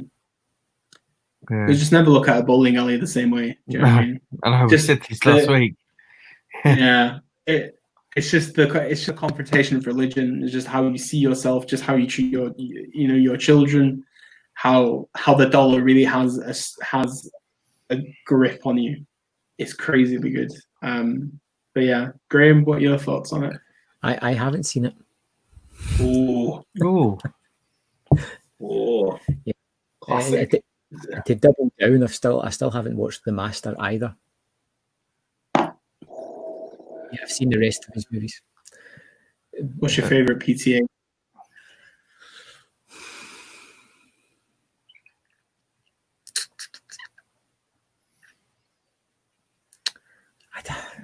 I think possibly Boogie Nights. Yeah. Possibly. I do that. I think The Master is my favorite. Yeah. Obviously that's too. But I do generally think that There Will Be Blood is my favorite of this period. I mean, from what I gather, I'm missing the best two movies in his filmography. Well, yes and no, but Joaquin Phoenix is amazing in The Master, and so is Philip Seymour Hoffman. But I think the thing with There Will Be Blood though is I think you have to just be ready to just submerge yourself in it, and I think you have to be in the mood because it's quite a long film as well. But absolutely adore it. Stiff Kittens, drink your milkshake. There Will Be Blood is my favourite film of all time. As premium Blu-rays. There Will Be Blood. I expected from someone. It's so good. Says Peter. Boogie Nights is Andre's favourite PTA film. Okay, well, everybody seems happy, I think. But yeah, PTA is just like we said. I think we spoke about it last week. The Boogie Nights. Yeah, he is just consistently good. Consistently, I don't think there's ever been there's a director who is that good. Like in all his films are, brilliant. You can't pick one. I don't think you can pick one. I'm starting to think about Magnolia now. Yeah. Yeah. That's the thing, isn't it? I don't think, like, maybe Hard Eight it's a good debut film, but as he progresses with his career, he just goes better and better. Like, I didn't expect Phantom Thread to be as good as it was, but I think it's bloody brilliant. And now he's making another big character piece film based in a high school. So God knows what that's going to be like. But I adore the guy. Best American filmmaker, I think, right now. 1,000%. Yeah. But yeah. Right. Honorable mentions. What we got? Who's going to go first? Doesn't matter. No, Right, I'll go first. Just do your usual. Okay. Yeah. So I've got Gozu by Takeshi Miike. I've got Yi Yi by Edward Yang. I've got Spirited Away, Miyazaki. No Country for Old Men, Coen Brothers. Café Lumiere by Ho Xiao Shen. Battle Royale by Fukasaku. And Blue Spring by Toyoda. Yeah. Okay, I've got Old Boy, Time Crimes, Primer, Superbad, Black Book, Battle Royale. That's me. I'm surprised Battle Royale wasn't in your list either, actually. I know, I was oohing and ahhing about it. I also want to put Vital by Tsukamoto. I know Eric just said no Tsukamoto, but yeah, I would put Vital as in my honourable mentions as well. Okay. Mine's a bit longer, so apologies. So I've got Morven Carlo, Lynn Ramsey.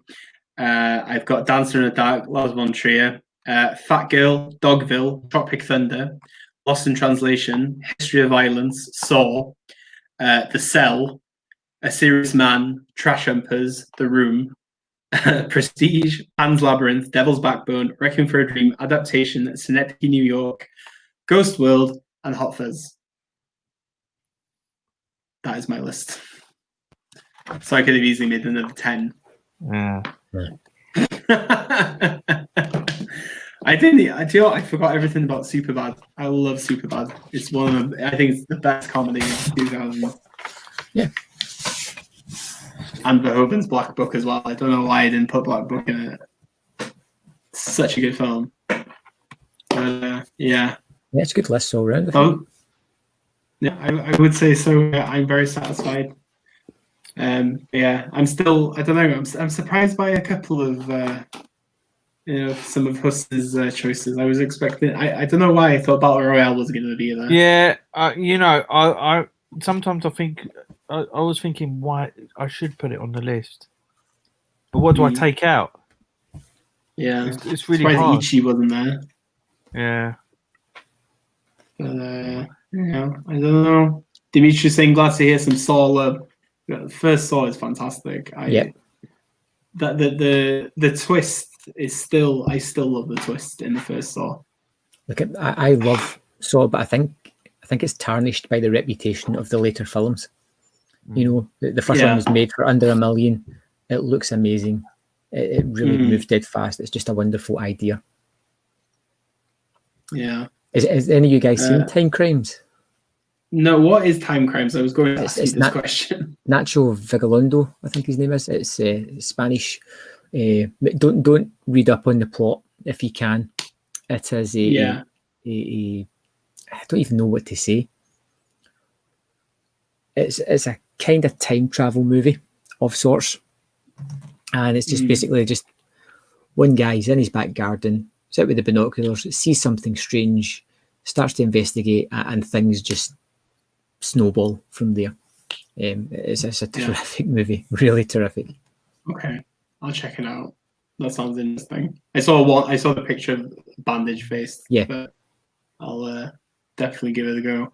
Mm-hmm. What else we got? I missed the first few films. Did Noah mention Kim Ki-duk's Time Again?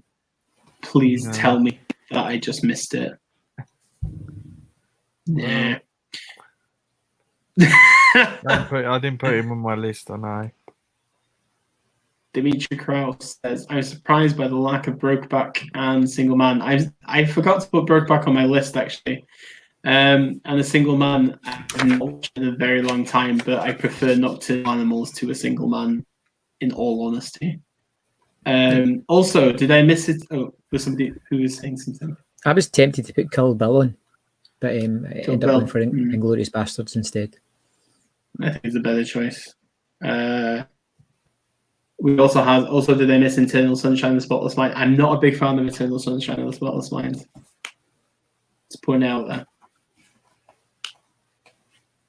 Kill me if you want. Have you watched it? Have you watched Eternal Sunshine? Yeah, I was kind of lukewarm on it. Yeah, same. I don't know. I thought it was okay. Yeah, I just thought it was okay. I don't love it. We've got Peter saying Time Crime is another DVD that I haven't watched. Cal Hobday, Time Crime is a masterpiece. Okay, Time Crime is on the list now. Fermat's Room 2007 was a neat Spanish thriller about mathematics. There's a Spanish thriller about mathematics from 2007. You know, one that I just pushed off my list at the end was Memento. Oh, I like Memento. Wow, yeah. Prestige is my favorite Nolan, so it was in my honorable mentions, but no, it's not my favorite Nolan. No Dark Knight. No Dark Knight either. No point in talking about Dark Knight. In fact, I actually prefer it was the Edward Norton one that came out at the same time as The Prestige. The Illusionist. Yeah, I prefer that to The Prestige. Really? Yeah. I love The Prestige. David Bowie plays Tesla, okay? That's all you need in life. It was the last film Bowie made, I think, as well, actually. What else we got? Premium Blu-rays, you need to watch Time Crimes urgently. Eternal is 2011. It's not 2000s. There we go, Stiff Kittens. Thank you very much for the correction.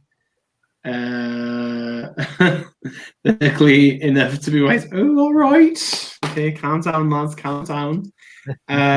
District 9, Hunger, Pan's Labyrinth, Rachel Getting Married, Levia in Tep, American Psycho, Ghost World, Up, The Prestige, Batman Begins, Stiff Kittens choices. I fucking love Ghost World. I kind of regret not putting it in my top 10. It is fucking good.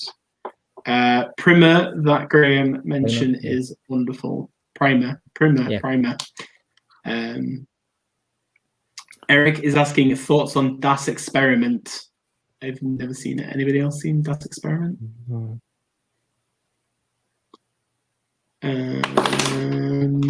Carlsberg says, so hard, couldn't pick a favorite timeline. I need a lot more time. Very enjoyable video. We've also got him saying not a Moldovar films either. I really enjoyed Volva. Volva is okay. I'm not so keen on Volva, but a Moldovar is a director that it's not a blind spot for me, but I'm trying to improve on it. So that's why I have no Pedro Almodovar on my list. But he's a great director. Obviously, Pain and Glory is one of the best films of last year, in my humble opinion. Would recommend anybody checking it out. Best Antonio Banderas film you'll ever see, especially after Puss in Boots. But yeah, I liked it. Do you have any more questions in the chat? Ooh.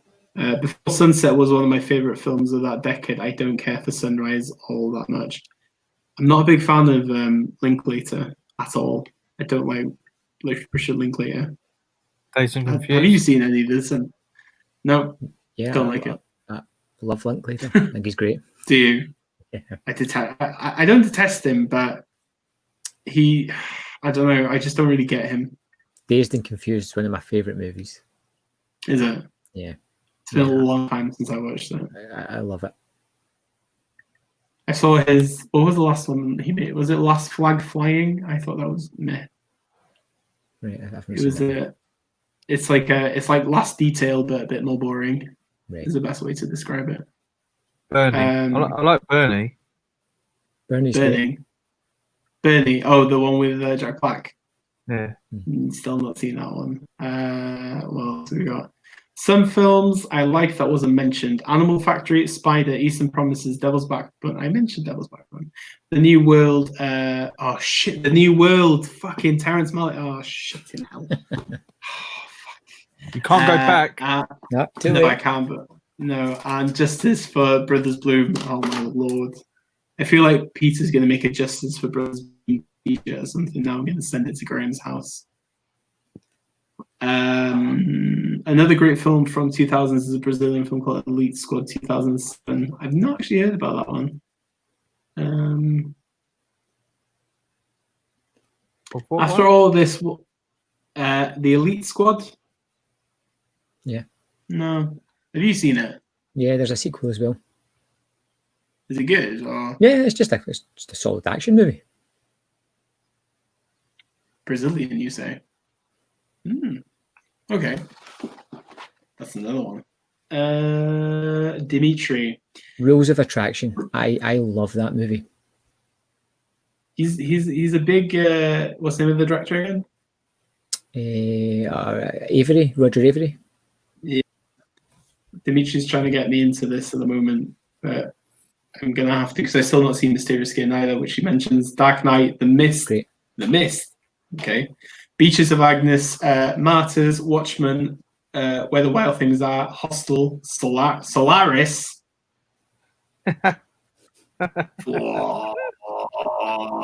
We've got Troll. And 25th Hour. 25th Hour is a great Spike Lee film. Have you guys seen it with Ed Norton? Yeah. No, I've read the book. I haven't seen the movie. Oh, have you? Yeah. Ah. It's very, very good. It is really good. Yeah. Premium Blu-rays, Predestination, great time travel movie. Predestination is pretty good. Good Ethan Hawke film, actually. Yeah. I'm still salty about New World's mediocre reception. Yeah, a lot of people. New World is a very good Malick film. Very good Malick. It's not good enough to be on your top 10. You know what, do you know what I do, right? I go off my letterbox list, so I just look through what I've logged on letterbox for the 2000s, and I just work it off that. And then, because I haven't logged it since I've seen it, because I'd seen it years ago, and I'm kicking myself. Terrence Malick's not going to be happy with me. Ugly Enough to Be Wise, and here's one not many people liked, but I really loved: Sky Captain and the World of Tomorrow. It's a wonderful love letter to pulp adventure. Wow, I've not thought about that one in a long time. Yeah, I remember it being very stilted and repetitive and not that interesting. Great concept, and great idea behind it, but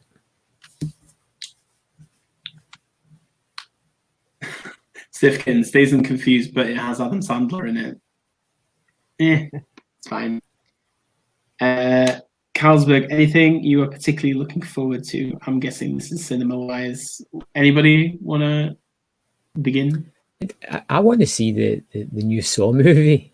I want to see because it's scripted by Chris Rock, so I'm starring Chris Rock. Yeah. I seen the trailer. I don't know if it looked great. I'm really curious.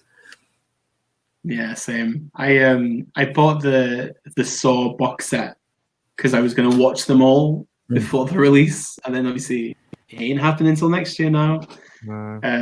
But I was so looking forward to that one. Have you guys got any new films on the pipeline that you're going to be watching in the next week or so? I don't think so. No, I'm just delving into the discs, so it's all like older stuff I'm watching. Yeah. For you, Hus? This week, I'm just going to be See what comes through the post, really. Still waiting for loads of stuff to come in. But yeah. Yeah, I've got. What have I got? Well, I want to make a video for Woman Who Ran next, and then I've got a documentary called You Don't Know Me, which is about showgirls and the fandom of showgirls, which is another one I'm going to be reviewing next week.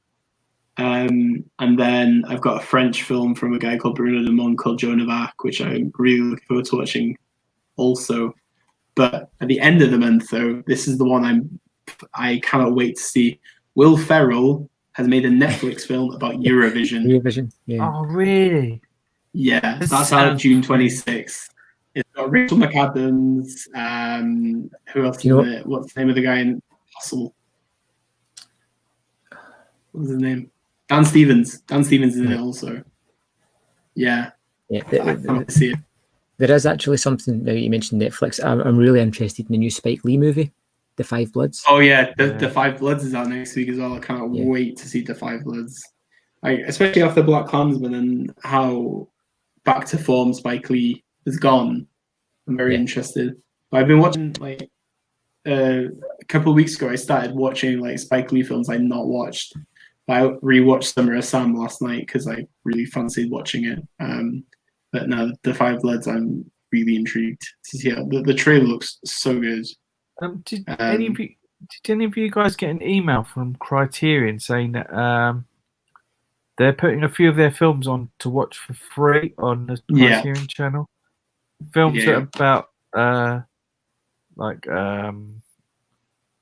sort of like based on what's going on in America right now, but the Black Lives Matter thing. I think that's really cool what they're doing there. I think Shudder have done it as well with their horror noir, their documentary about horror movies and black actors going into it type of thing and how they kind of made their own mark. It's really quite a good documentary if you haven't seen it. That's free to watch. There is on the Criterion channel, the one of the ones that's free that if you want to check out, there's one from Agnes Varda about the Black Panthers. It's only 30 minutes long, but it's quite good. But yeah, no fair play to Criterion for doing that, really.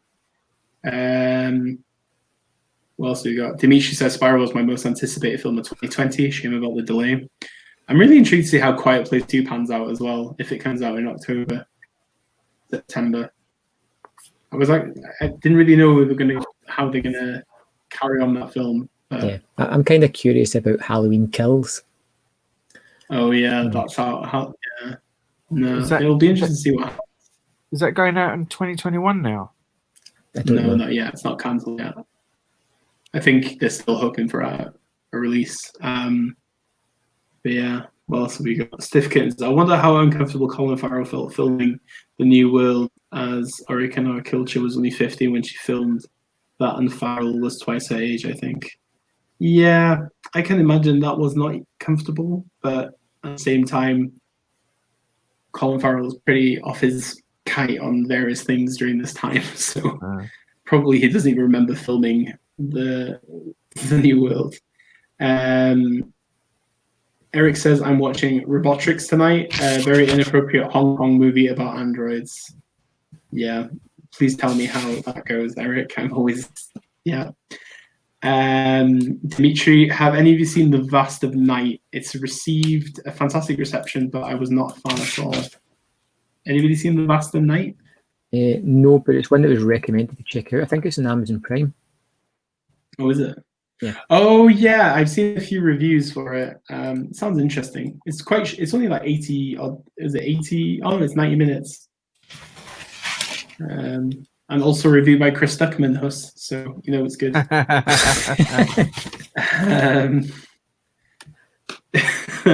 Stiff Kittens finished watching Bridge Over the River Kwai and Lawrence of Arabia. I just ordered 8 Criterions. Holy shit! You just ordered 8 Criterions.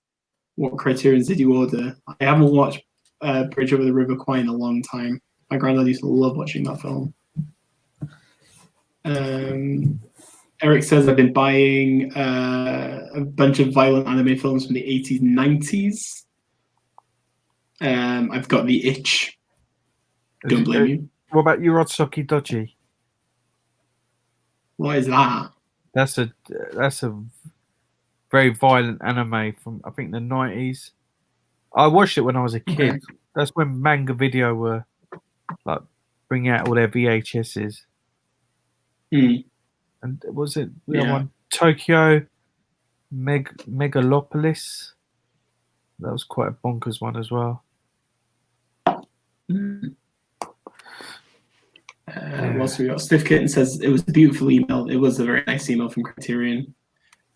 Stiff Kittens also says Dune is most anticipated. I'm trying not to be to look forward to films at the moment because I just don't know if they're going to be delayed or not. I know Dune's meant to be out in December, but God knows what's going to happen between now and then. I don't know if many of you have heard, but there's a story circulating now that Tenet, the new Nolan film, is going to be pushed. So I just don't look forward to anything. If it's coming out on VOD right now, I'm content. I look forward to rolling out, new films like that for the time being. But cinema-wise, it's hard because obviously, like most of us say, Spiral, intrigued, but gotta wait a year now. So yeah. I made a mistake of ordering The World of Us from Korea today. I have no idea what I'm going to receive, considering the situation. Also rather pricey. What's The World of Us? Oh, it's about these two schoolgirls who become best friends, and with other girls getting involved. It's about bullying a little bit. The director of it, Yoon Gi-eun, was one of Bong Joon-ho's list of directors to look out for. Mm. I really recommend The World of Us. I've seen the house. Yeah, okay. I've seen The House of Us from her, but I've not seen that one. What else have we got? Looking forward to watching the Remain flick, The Whistlers. Not even heard of that one. Anybody else heard of it? Nope. No, neither have I.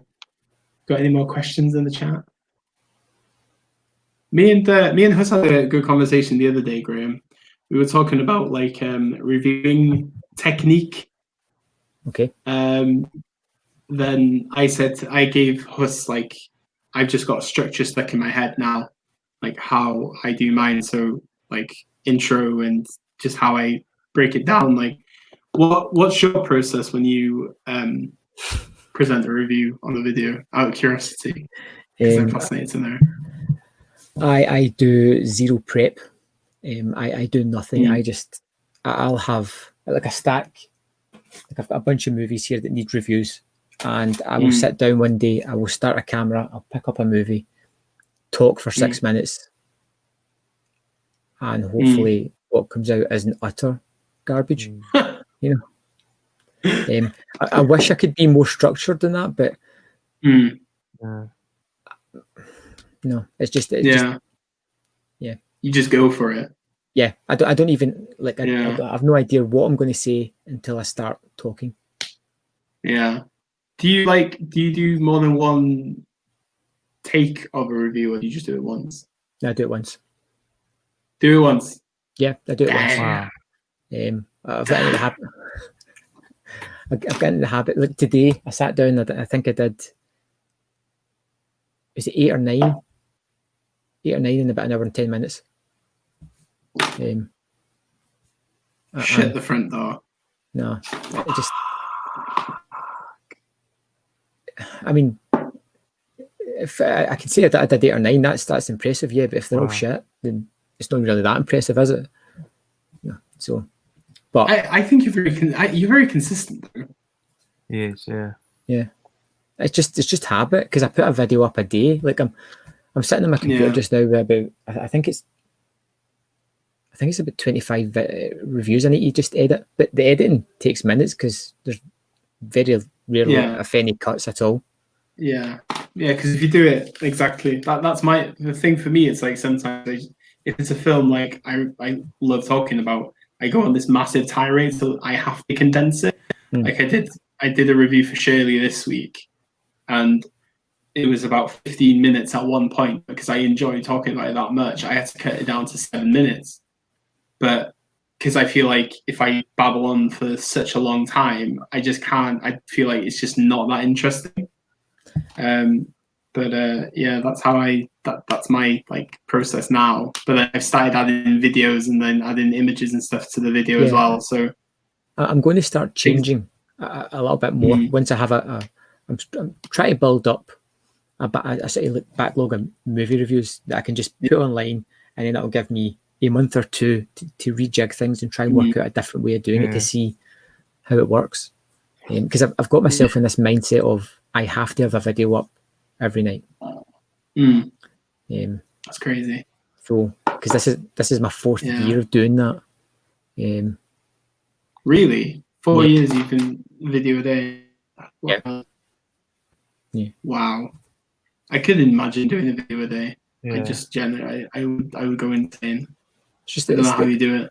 If I watch a movie, I review it. I think I've watched 300 this year, and I generally try to do reviews of everything that I watch. So, damn, how much am I on this year now? I don't think I've hit 300 yet. But I think I'm about 290. 281 I've got so far for the year. All new as well, not like rewatches. Because I've tried not to do many. When you go? I just try not to rewatch stuff now. I just want to try and watch as much new stuff or like stuff I've not seen before. It just seems to be easier. I quite like a rewatch or a comfort watch because I feel like like I'm not going to have to review it. I'm just going to throw this on and enjoy it. No, I've got my Blu-ray for Underwater, the Kristen Stewart film that came at the beginning of the year, that arrived yesterday. So I think I'm going to rewatch that this weekend. I love that film. So give me a quick second. I'll be back in a minute. No worries. We'll just go through the chat while we wait for Graham to come back. Carlsberg says, Stiff Kittens is not. Okay. Shock Corridor, Naked Kiss, The Lure, Tampopo, Le Jeté, Sansoleil, Holiday, and Anatomy of a Murder being there are the criterions that they bought. That's crazy. Carlsberg, I've had a good Friday. Hope you all have had too. Nice to see you. Weekend watches. Be nice to see your weekend watches on Monday. My weekend watches. God knows what my weekend watches are going to be. But we shall see. What else we got? Do you have any plans for what you're going to talk about after with 2010s? We're not doing a 2010s video because we've made videos about our favorite films of that decade anyway. They're both on our channels, so we didn't actually see a point. But I think next week we're going to do horror, right? You want to do horror next week? We could do. It's up to you, boss. Yeah, I don't mind. We'll discuss it. Yeah. We're not going to do 2010 because everybody's made their best of the decade videos already. Feels like a lifetime ago making that video. That was the 2010s again. Like was a difficult one to take down, but I think having a top 20 video. What was your top one? Spring Breakers. Oh yeah. That was mine. I had I can give you. Where's my list? Because yours was Touch of Zen, wasn't it? Touch of Sin, yeah. Yeah. So my top 10, I got Spring Breakers, Holy Motors, Under the Skin, Carol, First Reformed, Uncut Gems, Phantom Thread, You Were Never Really Here, Raw, and Long Day's Journey into Night. That was my top 10 of the 2010s. I didn't do a video for it, but I'll tell you what my number one. No, I'll tell you what my number one was. The Red Turtle. Oh, nice. I remember you saying that. Yeah. I love that film. I think it's an utter masterpiece. Perfect. Absolutely perfect. Good choice. not watched that in a while either.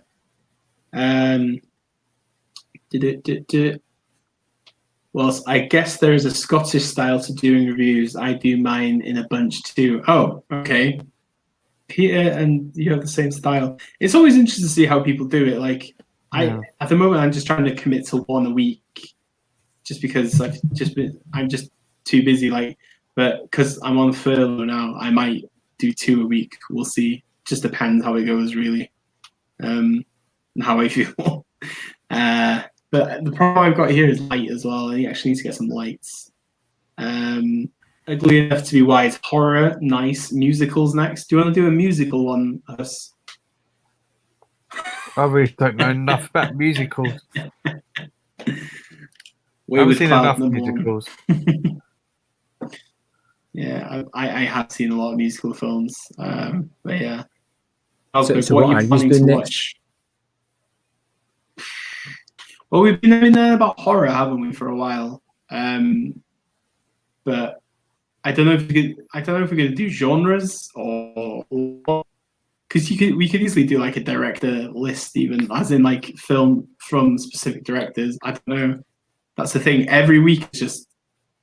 I think this has been the only trend that we've had is doing decades over the last couple of weeks, and then we've not had to pick anything. But now we've hit that point, we don't really know what's going to happen next. So kind of, we're going to have a committee meeting and then decide. Yeah, a little meeting. But normally it's about 2 or 3 messages and it's kind of sorted for the week. But we'll see. But people are saying horror, so maybe horror will be on the list. What you plan? Next time you're doing horror, get me on for horror. Oh. Shall we do a 5-way? It's going to be a 5-way. Horror's my thing. Let's do a 5-way then. So we got the Graham, Eric, and Dimitri. Oh yes, that would be wild. That'll be intense. But we only five each though then. We'll be here all night. That would be cool. Okay, well, we don't need a committee meeting anymore then. Well, let's do horror. People are talking about horror. Yeah. Graham, book yourself off next Friday. Yeah. Only 5 though. I can have like 50 honourable mentions. That's well, you can have as many honourable mentions as you want. Carlsberg's asking what you're planning to watch this weekend. Anybody have any ideas what they're watching this weekend? Yeah, I've got a watch pile sitting right there. So currently I have Being There, Raining in the Mountain, The Thousand Eyes of Dr. Mabuse, Seeding of a Ghost, The Chant of Jimmy Blacksmith, Yojimbo and Sanjiro. So that's what I've got sitting. What's the Yojimbo and Sanjiro set? That's the Criterion one. Is it the Criterion, is it? It was sent to me by Stiff Kittens. So took pity on me. So nice. I'm really. Is that a UK release? No, it's US. It's US. Yeah. Nice. Fair play to you, Stiff Kittens. Yeah, he's a good guy. I also look forward to the videos for that. Yeah, I'm really looking forward to Yojimbo. Yojimbo's great. I love Yojimbo. What have you got planned to watch, Huss, or are you just going to wing it? Mulholland Drive, definitely. You put me my wife wants to see First Love, so we're going to sit down and watch that. Nice. I'm still going to watch a few animated stuff with my daughter. There's a few new stuff on Netflix. Netflix is becoming a bit of a home for anime at the moment. So. Plus, Baki's back. I don't know if any of you guys ever watched Baki. It was an old manga that turned into an anime. Then Netflix done their own anime version of it.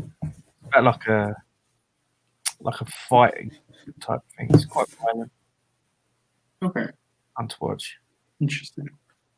At the moment, for me, I've only got Underwater planned. Everything else is kind of spontaneous. Yeah.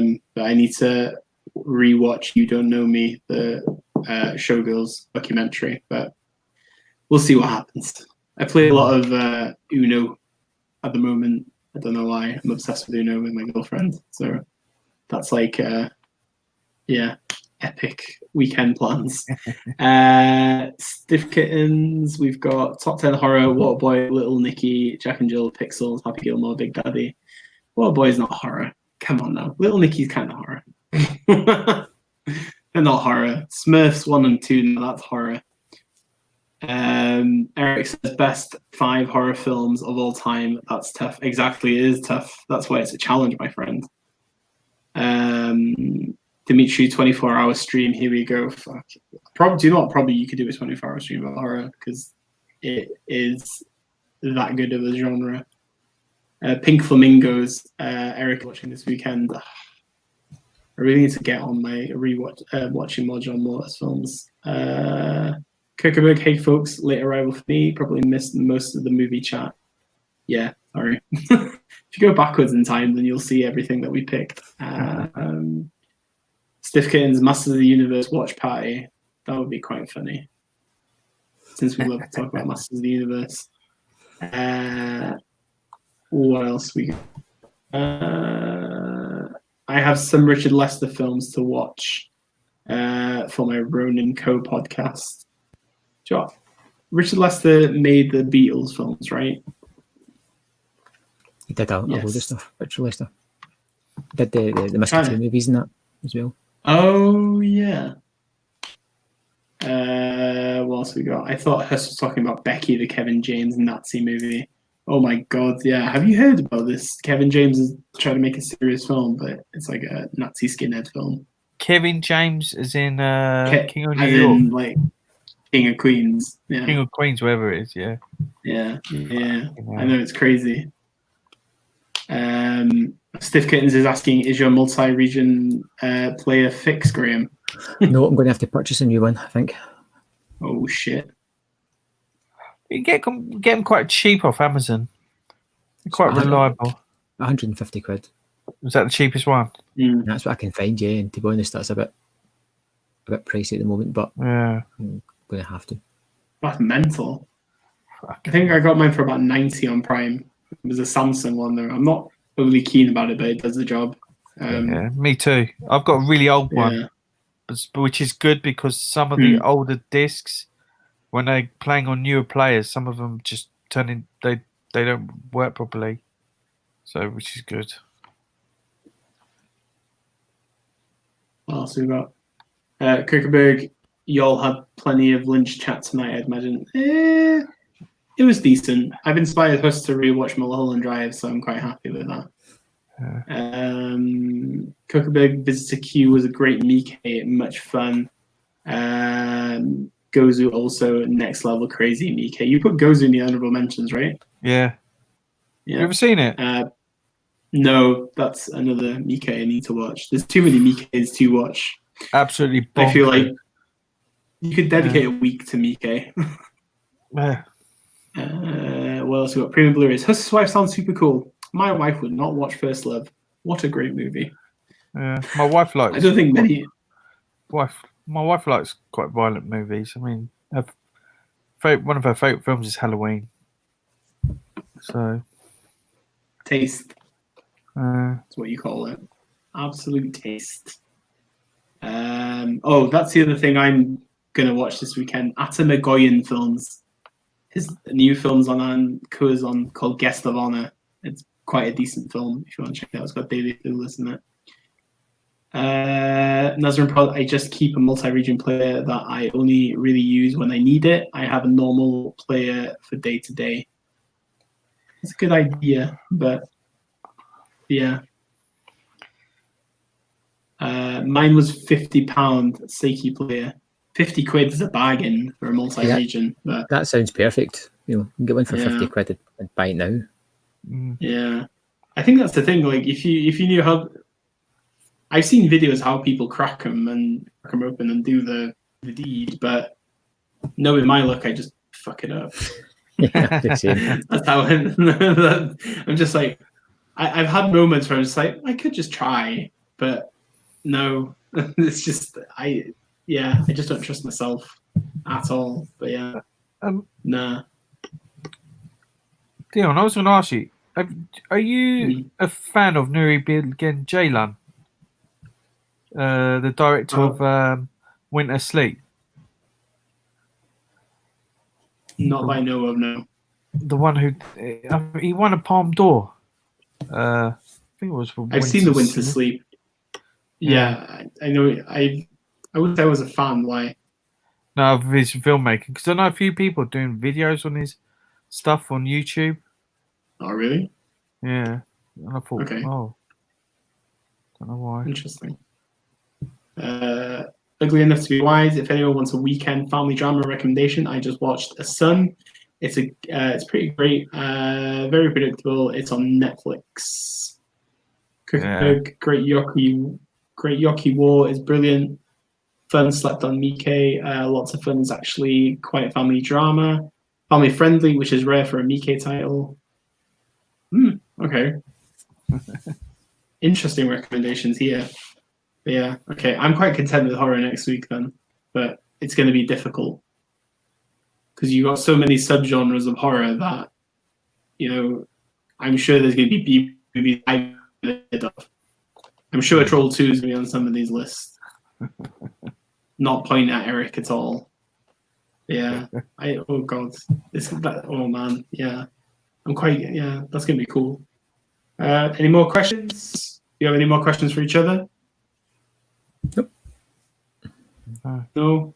That was a fun stream. No, it was a good stream. Good chat. Good choices. Very good choices, lads. Okay. Well, Huss, would you like to sign us off? Well, thank you very much, guys, for coming in and joining in on our chat. Thank you so much to Graham. Link below to his channel. I'm sure everyone's subscribed already to his channel. And same to the gentleman below me, Mr. Dion. Yeah, guys, thank you very much for joining us. Hope for you to join us next week. From the sounds of it, it's going to be pretty intense and a great stream. So yeah, guys, thank you very much and take it easy, guys.